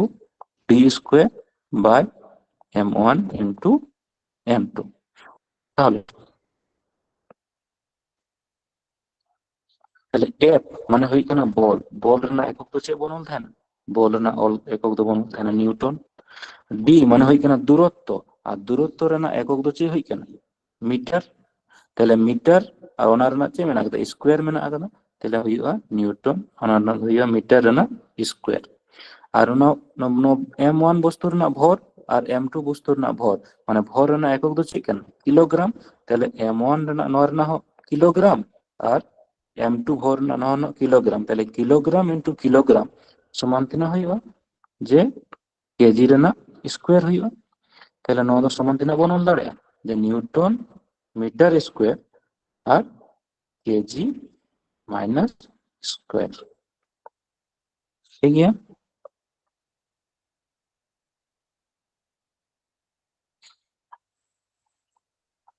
আচ্ছা যেমন দেয় যে metre second minus square is SI unit of which of the following মানে ওকাটা রেনা একক কানা মিটার সেকেন্ড মাইনাস স্কয়ার কিংবা নয় দো মেন তো চে গানো কানা মিটার পার সেকেন্ড স্কয়ার ওকাটা রেনা কানা স্পিড রেনা মানে বেগ রেনা দো তিনা হই থানা বেগ রেনা তো যদি বন মেনা তাহলে হইবা মিটার পার সেকেন্ড আর স্পিড আর বেগ প্রায় গে সমান জিনিস কানা তাহলে নয় রেনা একক হতে না হইবা মিটার পার সেকেন্ড ফোর্স রেনা একক दो बॉल রেনা একক দো বন বাড়ায় গিয়া নয় হই কেনা বল বল রেনা একক দো চে কেনা নিউটন আর নয় হই কেনা ত্বরণ ত্বরণ মানে হই কেনা নয় দো তিনা হইবা মিটার পার সেকেন্ড স্কয়ার নয় হই কেনা অ্যাকচুয়ালি বেগ পরিবর্তনের হারকেই চে को মেতা কানা ত্বরণ को মেতা কানা তাহলে metre per second minus square কিংবা ᱱᱚᱣᱟ ᱫᱚ ᱛᱤᱱᱟᱹᱜ ᱚᱞ ᱜᱟᱱᱚᱜᱼᱟ ᱢᱤᱴᱟᱨ সেকেন্ড মাইনাস স্কোয়ার তাহলে ᱱᱚᱣᱟ ᱫᱚ ᱪᱮᱫ ᱨᱮᱱᱟᱜ মানে মিটার পার সেকেন্ড স্কোয়ার ᱫᱚ ᱪᱮᱫ ᱨᱮᱱᱟᱜ ᱮᱠᱚᱠ ᱠᱟᱱᱟ ᱡᱮ ত্বরণ বা অ্যাসিলারেশন ᱡᱟᱦᱟᱸ ᱠᱚ ᱢᱮᱛᱟᱜ ᱠᱟᱱᱟ ত্বরণ ᱨᱮᱱᱟᱜ ᱮᱠᱚᱠ ᱠᱟᱱᱟ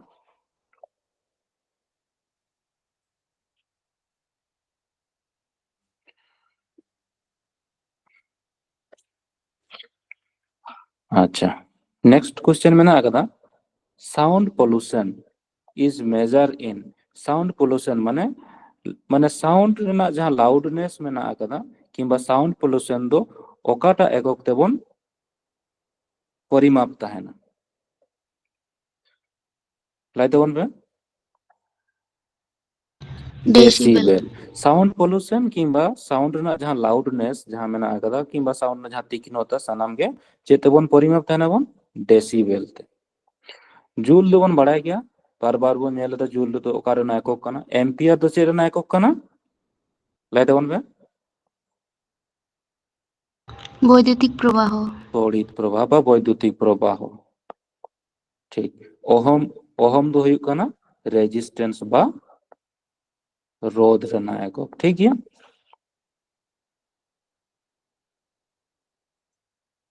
अच्छा नेक्स्ट क्वेश्चन হুᱭᱩᱜ ᱠᱟᱱᱟ যে एक एटमॉस्फेयर प्रेशर जहां मेना कदा ओना दो ओकाटा संगे समान एक एटमॉस्फेरिक प्रेशर माने হুᱭᱩᱜ ᱠᱟᱱᱟ যে প্রমাণ বায়ুমণ্ডলীয় চাপ প্রমাণ বায়ুমণ্ডলীয় চাপ যে নওয়া দো ওকাটা সঙ্গে সমান एक्चुअली प्रमाण বায়ুমণ্ডলীয় চাপ মেনতে দো চেকাটা বন বুঝদা যে একক ক্ষেত্রফল রে কোন বায়ুমণ্ডল যে যাহা চাপ এমত তাহেনা তাহলে ওনাকে হুᱭᱩᱜ ᱠᱟᱱᱟ প্রমাণ বায়ুমণ্ডলীয় চাপ তাহলে 1 atm মানে নওয়া দো 1 atm নিকে বন অল তাহেনা एटमॉस्फेरिक प्रेशर नो एक्चुअली tina হুᱭᱩᱜᱼᱟ যে 1 পয়েন্ট না 1 যদি নো পুরাটা বন অলা তাহলে 101325 ইনা পাস্কেল হুᱭᱩᱜ তাহেনা মানে এক एटमॉस्फेरिक प्रेशर जहां হুᱭᱩᱜ ᱠᱟᱱᱟ ওনা দো হুᱭᱩᱜ ᱠᱟᱱᱟ 101325 ইনা পাস্কেল আচ্ছা নোয়া যদি নিকা বন অলা যে 101325 পয়েন্ট যদি 5 বন এমা তাহলে নোয়া ইনটু 10 টু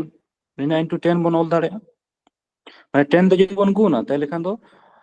চিয়া তাহেনা যে ওনা দশমিকটা তো এক ঘর পরে দশমিক অ তো তাহলে নোয়া যদি বন গুণা তাহলে খান দো 101325 আর জিরো হুᱭᱩᱜᱼᱟ তাহলে এক ঘর পরে দশমিক তাহলে অনকা খাতির চিয়া যে আরো যদি বন দশমিক দো নতে বন ইদি হরায় তাহলে নতে পাওয়ার তিনাক গে বাড়তি ইদিয়া তাহলে 1013 পয়েন্ট যদি ওলা 25 ইনটু 10 টু দি পাওয়ার তখন দো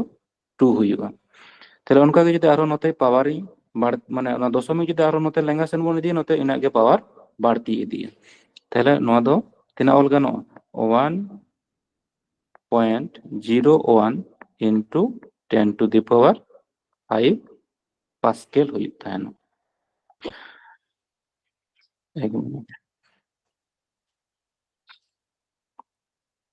নেল তাবন বে নোয়া দো নিনা অল গানো 1.01325 into 10 to the power 5 ইনা তিনা হয় ইনা পাস্কেল তাহলে যেহেতু যে কোনো দশমিক পরে যদি বারিয়া সংখ্যা বন অলা দশমিক পরে যদি বারিয়া গে সংখ্যা বন অলা তাহলে খান তিনা হুᱭᱩᱜᱼᱟ নো তিনা বন অল দাড়েয়া যে 101 মানে ওনা যদি পরে রেনা সংখ্যা যদি 5 কিংবা 5 খনা বেশিয়া তাহলে ওনা দো এক নোডে বন যোগ থাহেনা বন তাহলে নো দো তিনা কো লাগা দেখো যে 1.01 into 10 to the power 5 Ina pascal তাহলে নোডে आंसर দো তিনা হুᱭᱩᱜᱼᱟ যে 1.05 into 10 to the power 5 pascal মানে অপশন এ अच्छा नोड़े आर नासेना डिटेल्स बोन नेल मा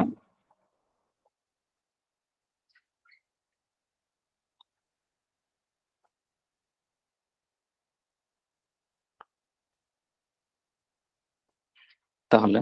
आर मिटेन एकक मेना आकदा चाप रेना गे हुयुक कना ओना दो को मेता कना बार बी ए आर बार माने ओना दो हुयुक कना 1 पास्केल समान तना हुयुआ 10 to the power 5 bar 1 pascal समान तना हुयुआ 10 टू द पावर 5 बार ताहले ओना 10 टू द पावर 5 बार माने 10 to the power 5 Pascal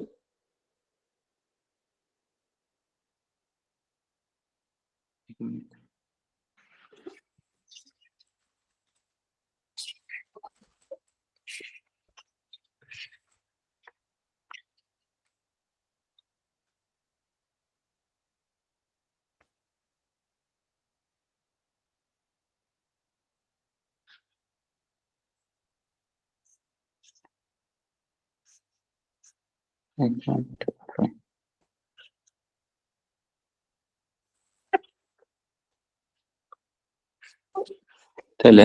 are मिटेन जहाँ एकक मेना आकदा ओना दो हुयुक कना बार माने 1 बार समान हुयुक कना 10 टू द पावर 5 पास्केल ताहले एक बार हुयुक कना 10 टू द पावर 5 पास्केल ताहले ओना 10 टू द पावर 5 पास्केल समान तिना बन ऑल दाड़ेया एक बार ताहले नोआ दो हुयुक कना 1.0132 निना बार हो हुयुक ताहेना ताहले एक एटीएम माने एटमॉस्फेरिक प्रेशर जहाँ हुयुक कना ओना दो 1.01 डायरेक्ट माने दुई घर परे माने निना हो को ऑल दाड़े 1.01 निना बार हो हुयुक ताहेना आर मिटेन एकक मेना आकदा जहाँ दो को मेता कना टोर माने एक एटीएम समान तना हुयुआ 760 टीओ डबल आर टोर होना डायरेक्ट प्रश्न हिजुत थाना जे टोर दो चेक रेना एकक काना टीओ डबल आर डायरेक्ट नोंका क्वेश्चन कॉल थाना जे टोर दो चेक रेना एकक काना ताहले टोर दो चेक रेना एकक काना जे चाप रेना एकक काना एक्चुअली हैं और एक एटीएम समान ताहले तना हुयुत थाना और मिटन बन बाड़ाया 76 सेंटीमीटर पारद स्तंभ रेना माने पारद दो एजी पारद स्तंभ रेना चाप संगे समान हुई था ताहले एक एटीएम समान तीना हुईना जे 1.01 into 10 to the power 5 pascal किंबा एक एटीएम समान तीना हुईना 1.1325 निना बार किंबा जदि आरो को कम को ताहले खान दो 1.01 निना बार हो हुई था ताहले एक बार समान तीना पास्केल हुई था 10 to the power 5 पास्केल और एक एटीएम समान आरो तीना हुई था जे 760 टोर हुई था और एक एटीएम माने एक एटमॉस्फेरिक प्रेशर जहाँ हुई कना ओना दो 76 सेंटीमीटर पारद स्तंभ रेना चाप रेना समान हुई था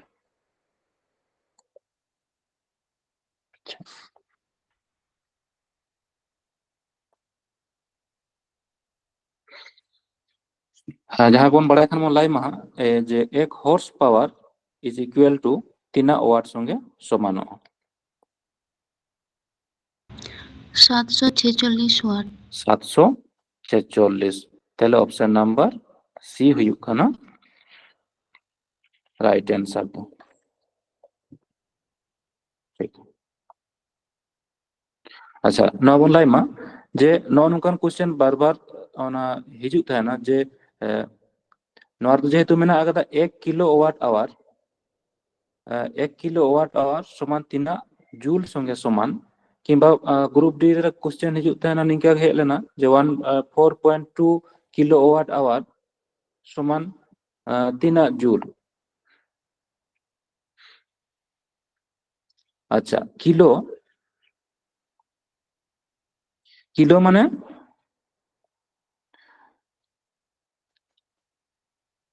किलो माने हुई कना 10 to the power 3 अच्छा मिटन वन बढ़ाए मा माने किलो किलो परे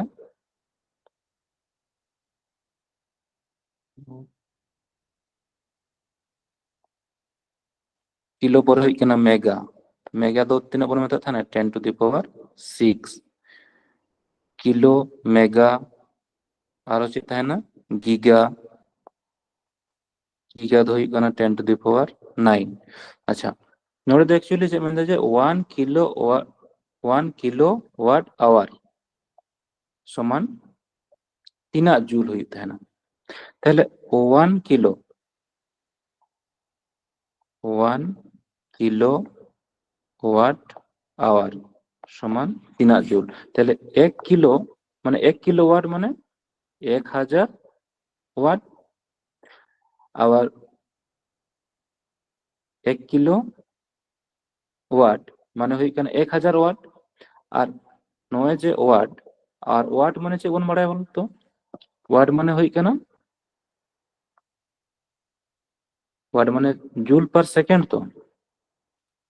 ताहले वाट जगह रे तिना होइना जूल पर सेकेंड और ओना आवर माने घंटा और 1 घंटा माने तिना सेकेंड हुई थान 3600 सेकेंड 3600 सेकेंड ताहले नो सेकेंड दिए सेकेंड कैंसिल हो ताहले तिना होइना जे 3600 पर तिना जीरो हुई कना 2 और नोते 3 माने 3600 माने 36 into 10 to the power तिना हुई कना 10 to the power 5 ताहले ओना जदी दशमिक आरो लाहासेन बन इदिए ताहले नोते पावर चिका थाना बढ़ती थाना ताहले नो दबन ओला 3.6 into 10 to the power 6 joule ताहले चे नेलो कना जे 1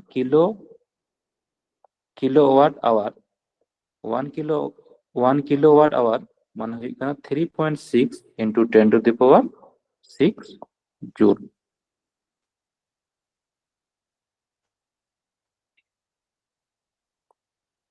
ताहले 1 किलोवाट आवर समान तिना होइना 3.6 into 10 to the power 6 joule माने ऑप्शन नंबर सी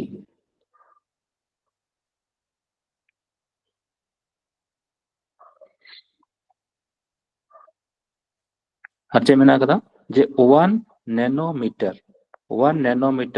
समान तीना मीटर ताई तबन पे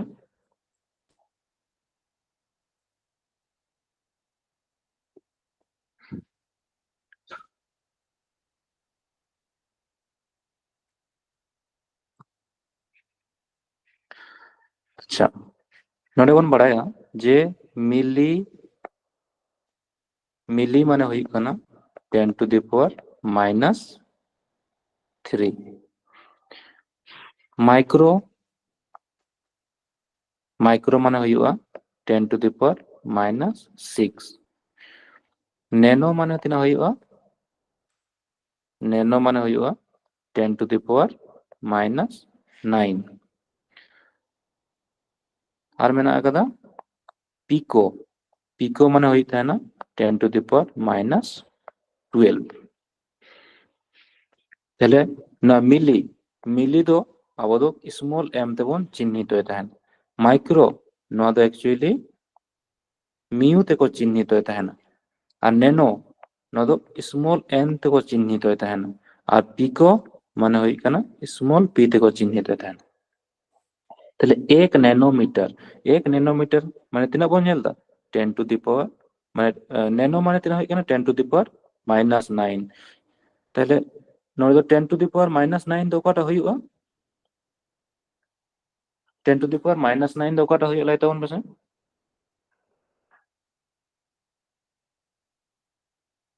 हेलो बी हुआ अच्छा बी एक्चुअली नो दो तिना मेना कदा 1 by 10 to the power -9 ताहले 10 to the power -9 माने लातार एक्चुअली नो दो तिना मेना कदा 1 by 10 to the power -9 ताहले नो दो जखन बन चेतान थाना बन ताहले नो दो चिका थाना 10 to the power ना माइनस तो चिका एनगे माइनस दो प्लस एनगे ताहले 10 to the power नो दो +9 हुइना ताहले नोडा दो बांग हुइवा ताहले 10 to the power -9 মানে एक्चुअली प्लस होगा ना चिकाते মানে नोआ दो actually 1 by 10 to the power minus 9 तो तेला माइनस जोखन के चेतान से चला तो माइनस माइनस 9 हुई था মানে 10 to the power minus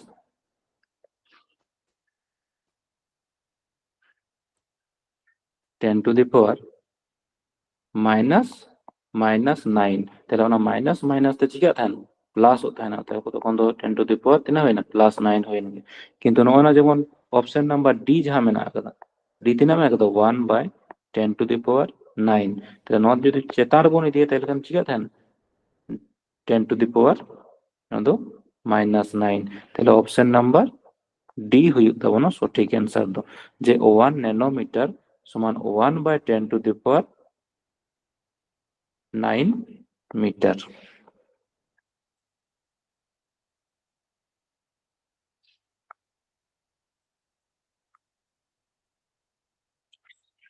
যদি को मेना जे 5 नैनोमीटर 5 नैनो माने n नैनो माने हुई कना n और मीटर दोबन स्मॉल m तेले तीना मीटर हुईआ तेले 5 into नैनो लगी दो तीना हुई थे ना 10 to the power minus 9 तीना हुई ना मीटर हुईआ निका যদি को मेना जे 5 नैनोमीटर समान तीना हुई या 6 नैनोमीटर या 5.4 नैनोमीटर समान तीना हुई তাহলে খান দো नैनोमीटर জায়গায় তিনা গুণ হল থাকে না 10 to the power minus 9 अच्छा चलो नेक्स्ट क्वेश्चन बन नेलो ohm metre is unit of তাহলে ओहम मीटर हुई कना ओकाटा रेना यूनिट कना रेजिस्टिविटी माने नोआ दको मेता कना रोधांक रेजिस्टिविटी माने हुई कना रोधांक रेजिस्टिविटी माने हुई कना रोधांक रोधांक और इलेक्ट्रिक কারেন্ট মানে তড়িৎ প্রবাহ মাত্রা যাহা কো মেতা কানা আর চার্জ মানে আধান আর রেজিস্ট্যান্স মানে হই কানা রোধ তাইলে ওকাটা রানা একক কানা ওহম মিটার দো ওকাটা রানা একক কানা তাইলে ইলেকট্রিক কারেন্ট রানা একক দো এম্পিয়ার বাড়াই গিয়া বন রেজিস্ট্যান্স রানা একক দো তিনা কানা রেজিস্ট্যান্স বা রোধ রানা একক দো হই কানা ওহম আর চার্জ রানা একক দো সেই কানা কুলম চার্জ রানা একক দো সেই কানা কুলম বা নদো সি তেবন চিহ্নিত থাকে না তাহলে সারে গো কানা ওকাটা রেজিস্টিভিটি মানে হই কানা তাহলে ওহম মিটার দো হইয়া চেরনা একক রেজিস্টিভিটি বা রোধাঙ্ক করনা একক হই তাহলে অ্যাকচুয়ালি রোধাঙ্ক করনা একক যেমন রেজিস্টিভিটি তো চেলে কাতে উডুগা তাহলে রোধ সমান অ্যাকচুয়ালি আর সমান চে হই থাকে না যখন ওনাকে ইলেকট্রিসিটি মানে কারেন্ট যখন বন পড়া তখন যেমন আর আর দো ওকা সঙ্গে সমানুপাতিক মেনা আগরা মানে রোধ তে সঙ্গে সমানুপাতিক হইবা যে মানে দূরত্ব মানে যাহা তিনা মনে করো রোধ মেনতে তো ওকাটা বন বুঝা রোধ মেনতে তো যে ইলেকট্রিসিটি তিনা গানে বাধা এমাই কানা তাহলে মনে করো যে যা তিনা সাঙ্গিনोआ ইনা গে রোধ চিকা বাড়তিয়া আর যে एरिया माने क्रॉस सेक्शन माने तीना मने करो जे न जदि मिटेन पाइप कना मिटेन सरू पाइप मेना कदा मिटेन मोटा पाइप मेना कदा तेले ओकाटा रे बेसी बाधा दो ओकाटा रे ᱧᱟᱢᱮ माने जहाटा सरू की ओनाटा रे जहां मोटा मेना कदा ओना दो अवेलेबल माने जे कोनो ओना बाधा कम गे ताहले खान दो ओना रोध दो चे संगे समानुपातिक हुई कना दूरत्व माने लेंथ संगे समानुपातिक हुई थाना और एरिया ऑफ क्रॉस सेक्शन माने प्रस्थच्छेद रेना क्षेत्रफल संगे व्यस्तानुपातिक हुआ ताहले जहां तिना एरिया ऑफ क्रॉस सेक्शन माने जहां तिना बाड़तीआ रोध ना गे कमोआ और जहां तिना एरिया ऑफ क्रॉस सेक्शन जहां तिना गे कमोआ रोध ना गे बाड़तीआ ताहले रोधांक समान दो ओना हुआ आर ओना प्रोपोर्शनल टू ओजो लगी दो मिटेन समान बन एमा थाना और मिटेन जहां बन नो दो बन मेता कना रो ᱚᱱᱟ ᱡᱟᱦᱟᱸᱧ ᱚᱞ ᱠᱮᱫᱟ ᱱᱚᱣᱟ ᱫᱚᱠᱚ ᱪᱮᱫ ᱠᱚ ᱢᱮᱛᱟᱜᱼᱟ? ᱱᱚᱣᱟ ᱫᱚ ᱦᱩᱭᱩᱜ ᱠᱟᱱᱟ ᱨᱳ। ᱨᱳ ᱥᱚমান rho into L by A. তাহলে ᱚᱱᱟ ᱨᱳ ᱜᱮᱠᱚ ᱢᱮᱛᱟᱜ ᱠᱟᱱᱟ রোধাঙ্ক ᱫᱚ। তাহলে রোধাঙ্ক রো সমান তিনাᱹᱜ ᱦᱩᱭᱩᱜᱼᱟ? আর ᱱᱚᱣᱟ ᱡᱟᱦᱟᱸ ᱞᱟᱛᱟᱨ ᱡᱟᱦᱟᱸ এ মেনা আকাদা এ তাহলে ওনা আর সঙ্গে গুণও তাহলে রোধাঙ্ক সমান চেয়ে হইনা আর ইনটু এ। আর এল যাহা মেনা আকাদা এল তো নোয়া কোন লাতার রে হিজুआ তাহলে বাই এল। তাহলে নোডে রোধ রনা একক দো চে হই কানা? রোধ রনা একক দো হই কানা ওহম। আর এরিয়া অফ ক্রস সেকশন মানে হই কানা ওনা প্রস্থচ্ছেদ না ক্ষেত্রফল। ক্ষেত্রফল মানে চে যে মিটার স্কয়ার আর লাতার চে মেনা আকাদা দৈর্ঘ্য। দৈর্ঘ্য রনা একক হই কানা মিটার। তাহলে চেতার নোডে বারয়া এম মেনা আকাদা লাতার রে মিটেন এম মেনা। তাহলে ওনা বারয়া এম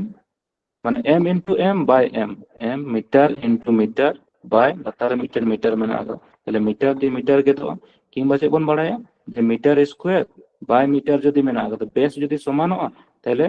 আর যদি ভাগ তাহেনা তাহলে খান পাওয়ার পাওয়ার চিকা বিয়োगोआ। তাহলে এম রনা পাওয়ার চে বানো মানে 1 কানা। তাহলে এম 2 মাইনাস 1 মানে এম গে সারেগो কানা। তাহলে নোডে খনা চে বন দাড়েয়া নো ওহম ইনটু মিটার। তাহলে রোধাঙ্ক রনা একক দো চে হই কানা ohm metre.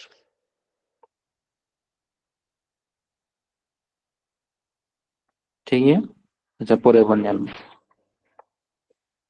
SI unit of voltage. তাহলে ভোল্টেজ রনা এসআই ইউনিট দো চেক কানা। ভোল্টেজ রনা এসআই ইউনিট দো চেক কানা। কুলম নোয়া দো হইনা চার্জ রনা একক।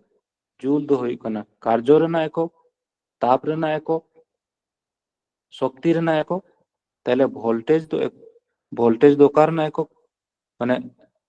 ভোল্টেজ না একক দো চেক কানা যে অ্যানসার চে হইও ভোল্ট। ভোল্টেজ না একক দো হই কানা ভোল্ট। আর ওয়াট দো চে রনা একক কানা নোয়া দো হই কানা পাওয়ার রনা। তাহলে এসআই ইউনিট অফ ভোল্টেজ তাহলে ভোল্টেজ না একক দো হইনা ভোল্ট। নেক্সট কোশ্চেন বন নেল মা সে মেনদে যে what is the SI unit of wave speed. তাহলে ওয়েভ মানে তো হই কানা তরঙ্গ। ওয়েভ মানে হই কানা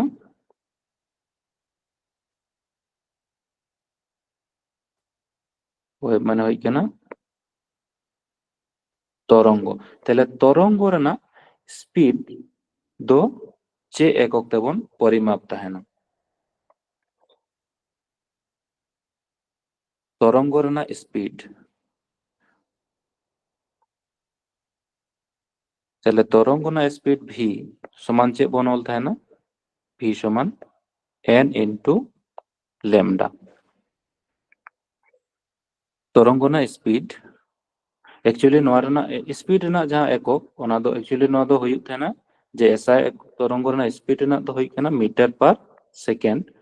अच्छा मीटर पर सेकेंड चेल काते हुई ओना बोन नेल मा जे स्पीड माने हुई काना तरंग रना स्पीड माने v equals to n lambda. ताहले n दो बोन मेता काना n दो एक्चुअली हुई काना कम्पांक। ताहले कम्पांक माने हुईवा 1 बाय टी माने एকক समय रे जहां तिना कम्पांक ओना गे हुई काना एকক समय रे जहां तिना मने करो जे कोनो एकटा पेंडुलम जदि मेना आकादा ताहले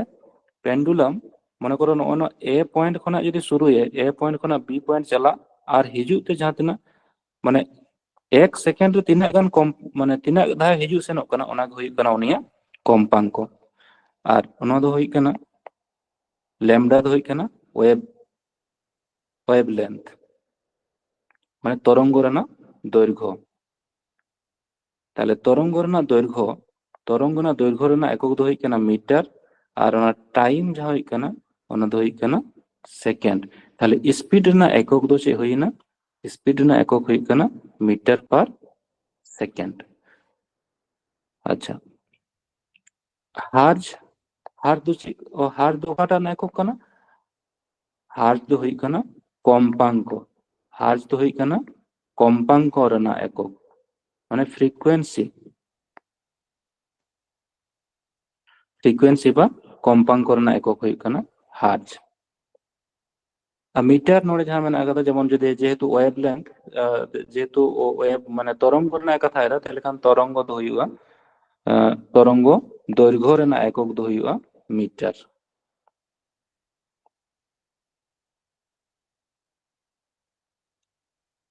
अच्छा पर क्वेश्चन बन नेल मा चे मेंदे जे commercial unit of electric energy तेले कमार्शियल माने जहां कमार्शियल में तो जहां व्यवहारिक किंबा कोनो चे बन मेता जे ओना इलेक्ट्रिक एनर्जी रेना कमार्शियल एकक दो ओकाटा कना जे वाट से किलोवाट आवर से जूल कना तेले नोआ कमार्शियल यूनिट दो हुई कना किलोवाट आवर तेले किलोवाट आवर बोन नेल केदा तिना हुई ताहेना जे 3.6 into 10 to the power 6 joule और नोआ 3.6 into 10 to the power 6 joule नोआ गे हुई ताहेना एक यूनिट इलेक्ट्रिक चैप्टर जखन बन माने कारेंट चैप्टर जखन बन पढ़ा और आरो नोआ डिटेल्स आरो तबन डिटेल्स बन आलोचनाया माने नोआ दो एमन मिटन चैप्टर कना जहां दो परे चैप्टर करे आरो भाली खन तो डिटेल्स ओना रना बन चेक दाड़ेया आरकी ताहले परे क्वेश्चन नेल माबन ते मेंदे जे which of the following has no unit ताहले मेंदे ओकाटा रना दो कोनो यूनिट बानु ओका गया आरकी डेंसिटी माने दोबन मेता कना चे डेंसिटी माने हुई कना घनत्व नोआ दोबन चे बन मेता कना डिस्प्लेसमेंट माने हुई कना सरण प्रेशर तो चे कना चाप और नोआ दो हुई कना आपेक्षिक घनत्व रिलेटिव वेलोसिटी माने रिलेटिव डेंसिटी माने हुई कना आपेक्षिक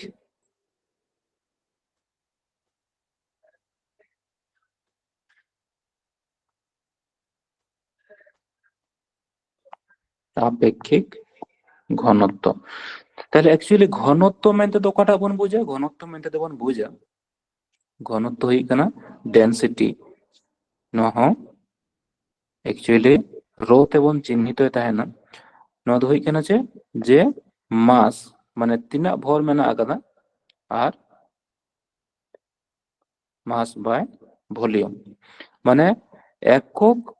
आयतन रे माने एकक आयतन रे तिना भर मेना आकादा ओना गे हुई कना डेंसिटी ताहले डेंसिटी रना एकक दो तिना हुईगा एकक भर माने जदि बन मेना एसआई एकक किंबा जदि बन मेना एसआई एकक डेंसिटी ना एसआई एकक दो तिना हुईगा भर माने हुई कना एसआई एकक दो हुई कना केजी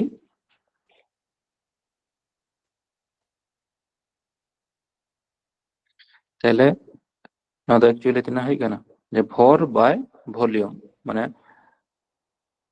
एसआई एकक दो हुई कना केजी और वॉल्यूम रना दो चे बन मेता वॉल्यूम माने आयतन आयतन ना एकक दो चे हुई थाना आयतन ना एकक दो हुई कना एसआई एकक तिना हुई थाना चे कोनो आयतन माने ना जेमन दैर्घ्य प्रस्थ इनटू उच्चता माने हुई कना मीटर क्यूब ताहले घनत्व रना एसआई एकक दो तिना हुईना किलोग्राम पर मीटर क्यूब और सीजीएस एकक दो तिना हुई थाना ताहले सीजीएस एकक दो हुई कना ग्राम पर सेंटीमीटर क्यूब ताहले ताहले डेंसिटी ना एकक हो बांग कना माने डेंसिटी ना एकक मेना आकादा चे मेंदे which of the following has no unit density ना एकक हुईना ग्राम पर सेंटीमीटर क्यूब किंबा KG per metre cube displacement बा सरण रना एकक दो चे कना सेंटीमीटर किंबा मीटर और प्रेशर रना एकक दो हुई कना न्यूटन पर मीटर स्क्वायर बा डाइन पर सेंटीमीटर स्क्वायर তাহলে ওকাটার রᱮᱱᱟᱜ একক ᱫᱚ বানুক ᱟᱠᱟᱫᱟ রিলেটিভ ডেনসিটি মানে হই কানা আপেক্ষিক ঘনত্ব। আপেক্ষিক ঘনত্ব মেন তো চে বন বোঝা যে কোনো বস্তু রᱮᱱᱟᱜ ঘনত্ব, যে কোনো বস্তু রᱮᱱᱟᱜ ঘনত্ব বাই যে কোনো বস্তু রᱮᱱᱟᱜ ঘনত্ব বাই 4 ডিগ্রি সেন্টিগ্রেড উষ্ণতারে জল রᱮᱱᱟᱜ ঘনত্ব। 4 ডিগ্রি সেন্টিগ্রেড রে 4 ডিগ্রি সেন্টিগ্রেড উষ্ণতারে জল মানে জল রᱮᱱᱟᱜ ঘনত্ব যা আর নোডে তো যে কোনো বস্তু রᱮᱱᱟᱜ ঘনত্ব বা জল রᱮᱱᱟᱜ ঘনত্ব। তাহলে নোডে হো ঘনত্ব যখন গে উডুগা তাহলে ঘনত্ব রᱮᱱᱟᱜ একক চে তাহেন কানা নোডে kilo KG per metre cube আর নতে হো 4 সেন্টিমিটার রে নোয়ার জল রᱮᱱᱟᱜ ঘনত্ব হচ্ছে হইও কেজি পার মিটার কিউব। তাহলে কেজি পার মিটার কিউব তার হো আর কেজি পার মিটার কিউব চিতার হো তাহলে ঘনত্ব চিকা তাহেন তাহলে কেজি পার মিটার কিউব আর KG per metre cube cancel হনগে। তাহলে নোয়া রিলেটিভ ডেনসিটি বা আপেক্ষিক ঘনত্ব রᱮᱱᱟᱜ দো কোনো একক বাং তাহেনা।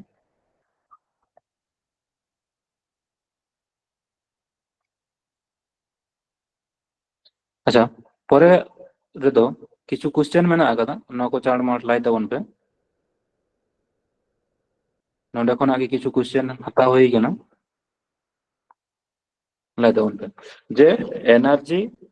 আর ওয়ার্ক মানে নোয়া রᱮᱱᱟᱜ একক দো চেক কেন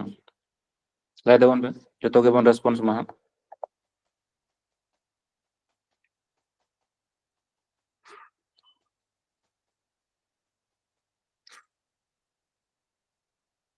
এনার্জি মানে হই কেনা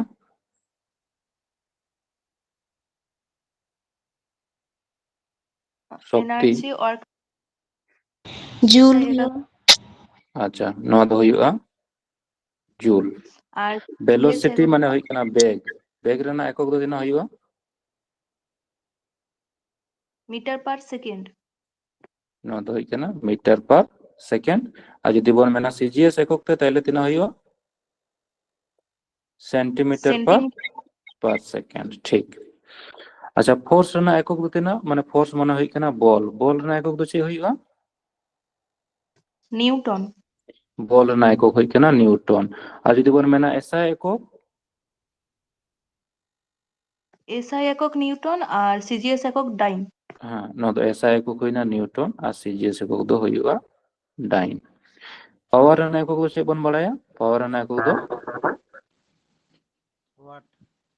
ক্ষমতা ওয়াট। ওয়াট ওয়াট ওয়াট বা নোয়া দো হচ্ছে বন মেতা কানা জুল পার সেকেন্ড। ঠিক। প্রেসার রᱮᱱᱟᱜ একক দো চে হইউआ newton per metre square. Newton per metre square কিংবা ডাইন পার সেন্টিমিটার স্কোয়ার। আচ্ছা ওয়েভ লেন্থ নোয়া রᱮᱱᱟᱜ এসআই একক দো তিনা হই থাহেনা ওয়েভ লেন্থ রᱮᱱᱟᱜ এসআই একক দো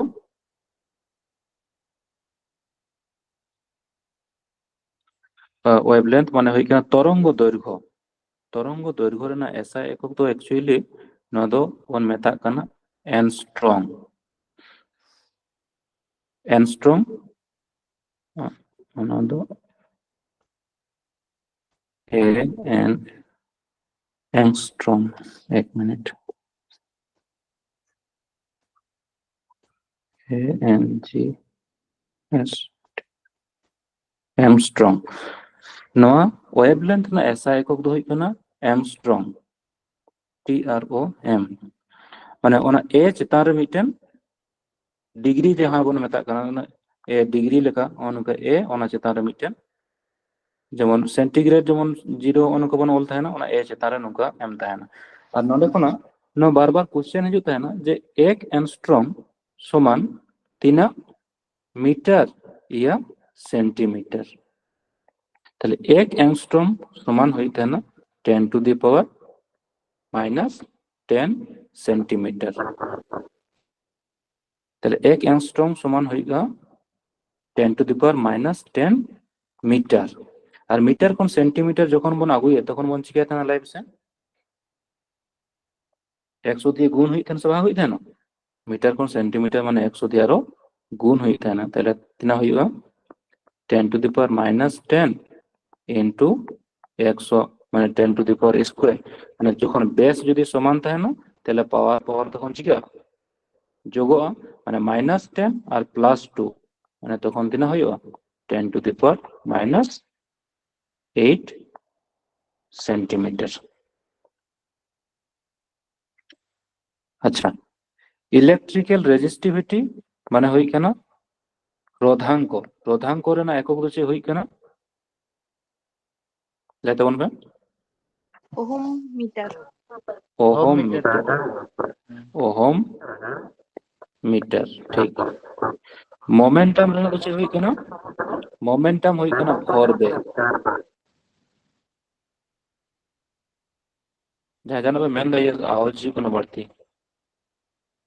মোমেন্টাম মানে ভরবেগ। ভরবেগ না একক হচ্ছে হই কেনা তাইলে যাইতে বলবে